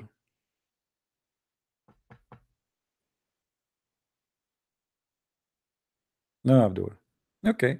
Well, look like today we are out of Abdul, and what we can do? We are short of Abduls these days. Abdul, they will come to you and they will fight on debating you if you are a person who do not know what are you talking about.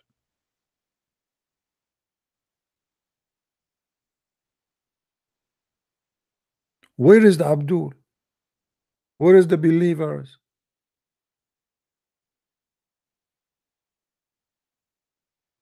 We post in Facebook, we post in Twitter, we post in Minds, we post in Patreon, we post every day. We are here, call us. Then we find Abdul talking to himself in the front of the bathroom, says, I challenge Christian plans to debate me about the Quran and science. Come here. What, do you want me to go to your bathroom? Have you ever heard of a guy asking a guy to debate him, recording himself in the bathroom?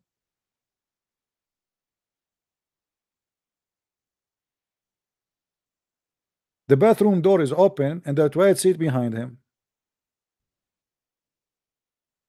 I mean, I agree with you that you will need the bathroom a lot when you debate me, but I mean, you don't have to do it there. You can say, excuse me. There's a guy, honest to God, a guy was debating me. This is many years ago. The debate was getting really crazy and people, they were dying from laughing. And then he said to me, I really, I'm really sorry. I'm not running away or anything. Brother, please trust me. I need to go to the bathroom and come back. And that was almost 10 years ago. Until now, he never came back. Here we go. We have somebody, he bought the picture, guys. We have an auction. Who pay more? John, he claimed the picture. Who pay more? Auction. On two, on three. Who pay more? Who buy it? The leg.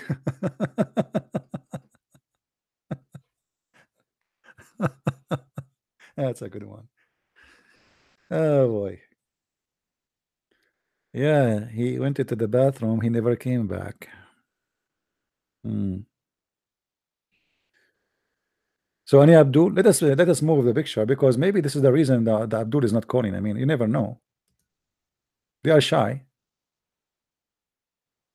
The hands of Allah both are right. Huh.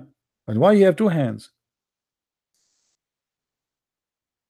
You know, the Muslim, they say Allah is not a man, but they cannot tell us who is Allah. They knew he have two hands in the right side. He have a shin, he have a foot, he have a leg, he have 5 fingers in every hand. He have eyes, he have ears, he have a face, which means, you know, the second you say he has a face, this means you have a back.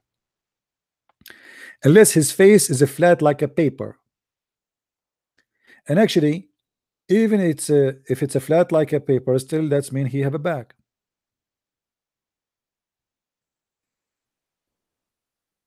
Do we have any Abdul? Brother, any Abdul? You see, I'm thinking to open a gallery for Christian Prince art. What do you think, guys? Like now we already have a collection of arts. Like any Abdul art, like this, you know, which is auction time. Any Abdul, a picture is drawn in the 6th century, in the time of the Prophet, peace upon him. Hello. Hello. Hello. Yes, my friend. Good evening. We hear you. Good evening. Yeah, I'm a Christian. All right. I just have your book, 4 of your book, and I'm looking at it. I see in the Surah chapter 33, I think when you look at the verse, that all the benefit for Muhammad, like having wife, and I look at the Christian when God speaks to prophet, like if I just want to make an example, if anything like prophet, like maybe God has something for them, I think it will come from others to tell them the plans of God, like maybe married to other person. It will not come from the prophet himself.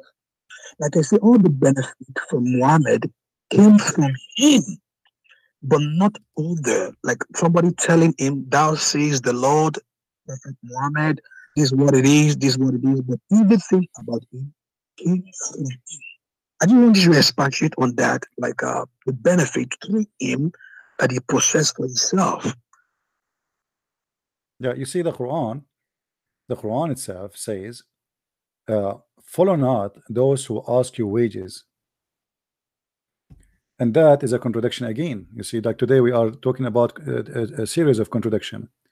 How the Quran say that you should not follow the one who asks you wages for their own, and then Muhammad is asking for wages. No, Yes. obviously there is a mistake here. It cannot be true. There is somebody contradicting himself. He claimed that we should not follow anyone who asks wages for his own, but yet Muhammad, he want any women to sleep with him, and he want the fifth of every attack. He want people to pay him for private consultation. So how we can match those together? We cannot match them, because simply Muhammad is a false prophet. The Quran is full of verses speaking of that. Muhammad, he is getting money and benefit from what he do, but yet Muhammad, he says he's a prophet.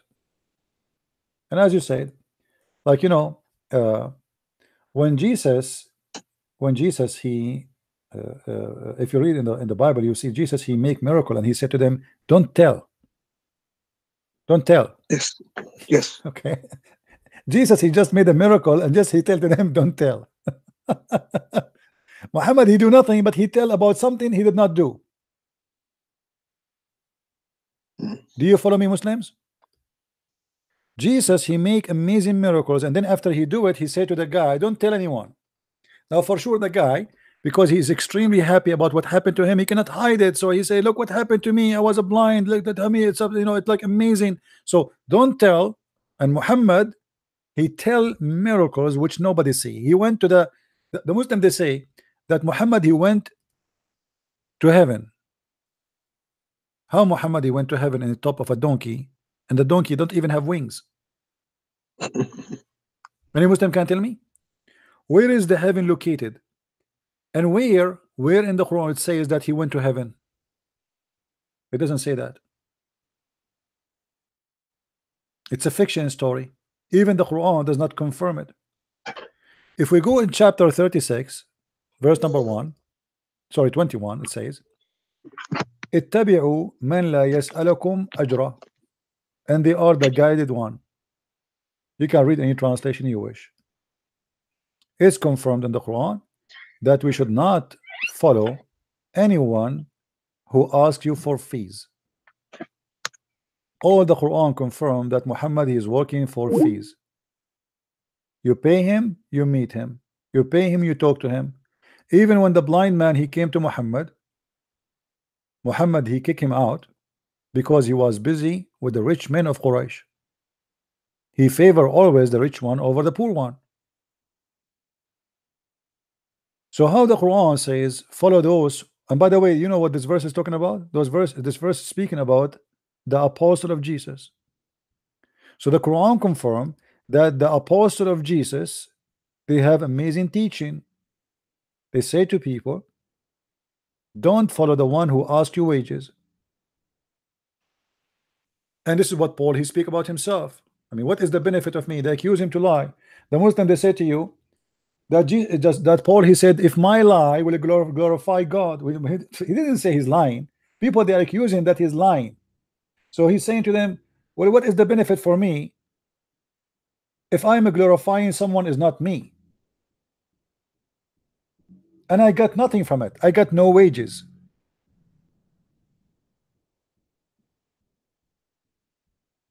You are saying to me, I'm a liar. So what is the benefit for a liar who glorify someone? He got no benefit of it. He isn't glorifying himself.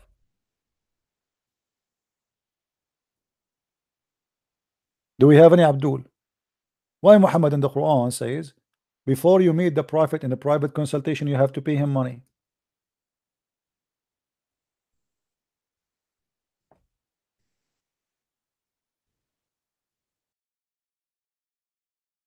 We want a Muslim to call us. Where is the Muslims? Chapter 58, verse number 12.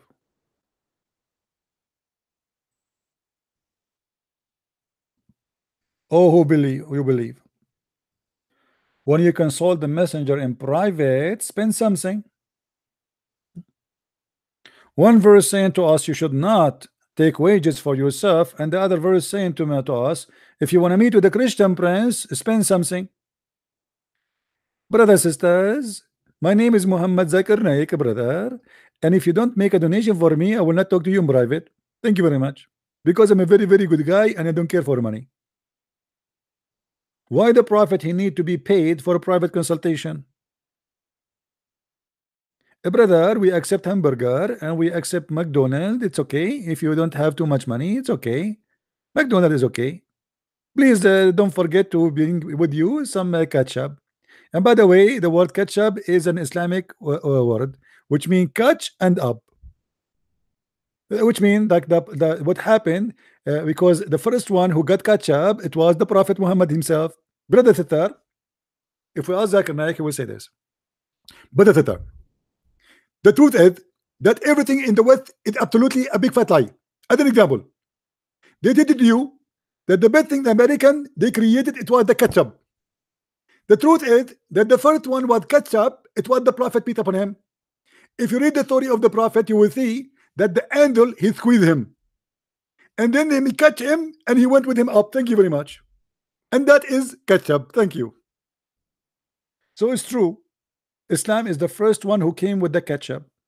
The angel he catch Muhammad, he squeezed him, and mayonnaise came out and ketchup, and he catch up with him to heaven. But there is no witnesses for the ketchup of Muhammad. There's no witnesses of the squeezing of Muhammad. There's no witnesses of Muhammad seeing an angel. The only thing we have, they claim that they have ketchup.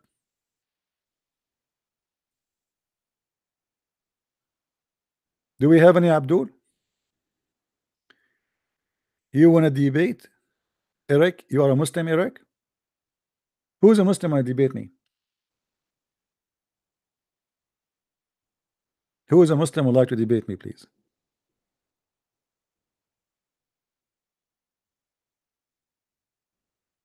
Anyone? Okay, for how long now we are here? What is the time now? We are here almost for 3 hours and a half. Not even a single Muslim he called me. There is one who uses a voice changer.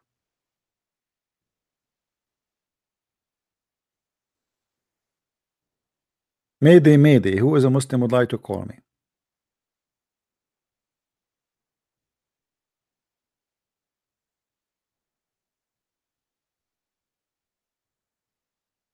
Hello? Last call?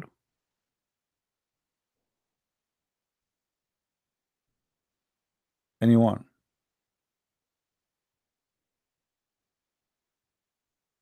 Last call. Who is a Muslim would like to call me? Who is a Muslim? I'm not sure why saying I was a Muslim. Let us post this picture because I'm losing my voice. Keep showing who's a Muslim when I call me. Any Abdul? Do you remember the story I told you when I was in the Philippines? I was in the elevator.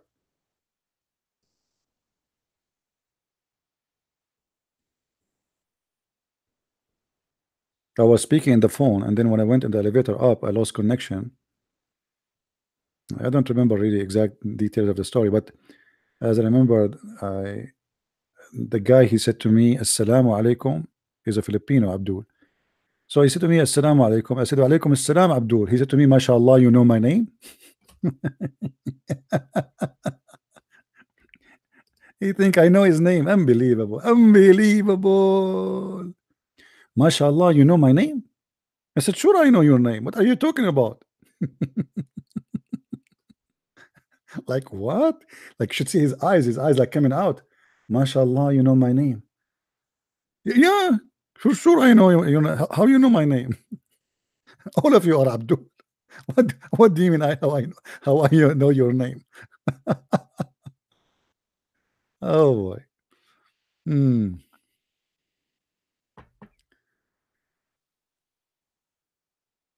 Any Abdul? The Abdul just the one to debate American. You remember the Filipino guy? He said, I debated real American. This guy have an accent. This is not real American. Supposedly, if you are real American, you know, they are like a big shot. This guy is not a real American.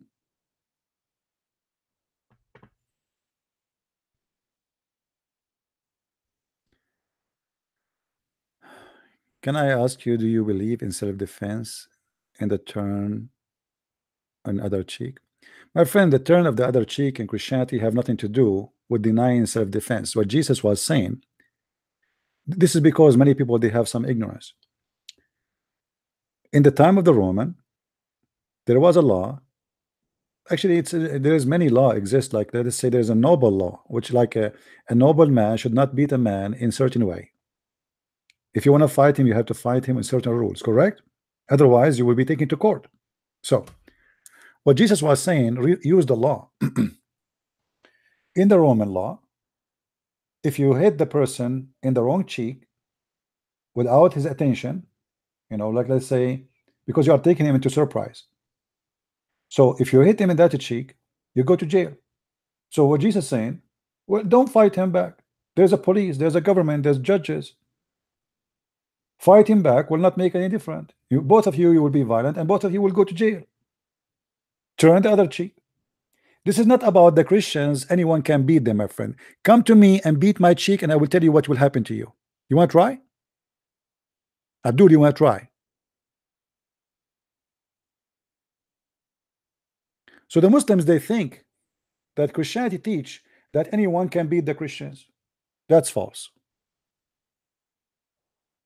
That's not true.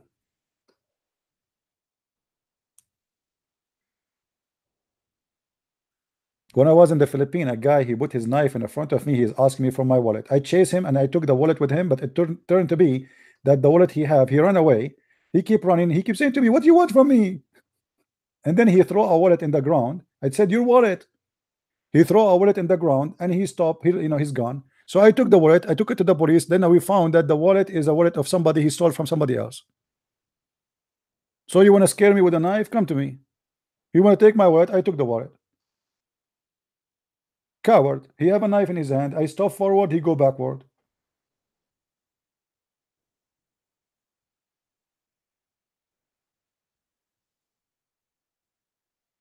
And this is why they think, you know, the Muslim, they think the Christians, if you beat them, they will let you beat them. You know, Abdul, try. Just try.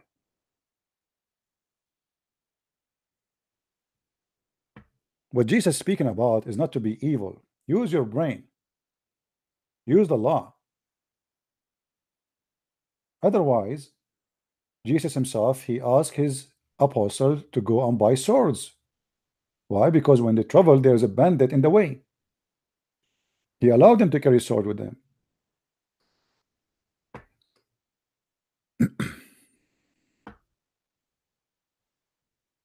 Self-defense is always necessary. Always, not sometime. Because you will not go to self-defense unless it is time to defense. You know what I mean? If there's a police there, there's no need for self-defense.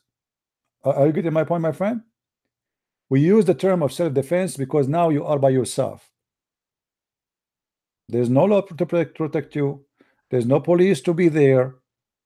But if there is a law, if there is a police, then don't be stupid. Because remember, even if you are defending yourself, let us say you shot somebody who was trying to kill you. Okay, still you will go to court, you will go to jail, and then the judge will approve that you did not do any guilt, and then they will let you go. It's not going to be like something.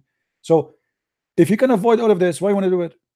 If you can, if you have the police who do it legally, They come, they defend you, they shoot the one who want to kill you. Why you want to do it yourself? If somebody is being evil, don't be evil with him. Let the evil, the police will deal with him. Unless, as we said, you have no choice.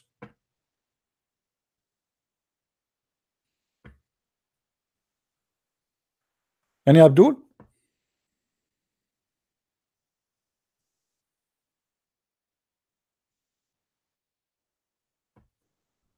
Hello? Hello?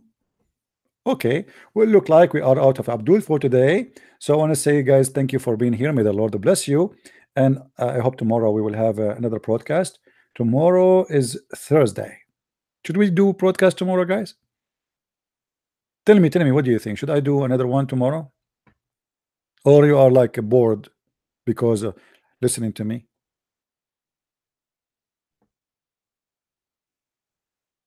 What do you think? Should I do broadcast tomorrow?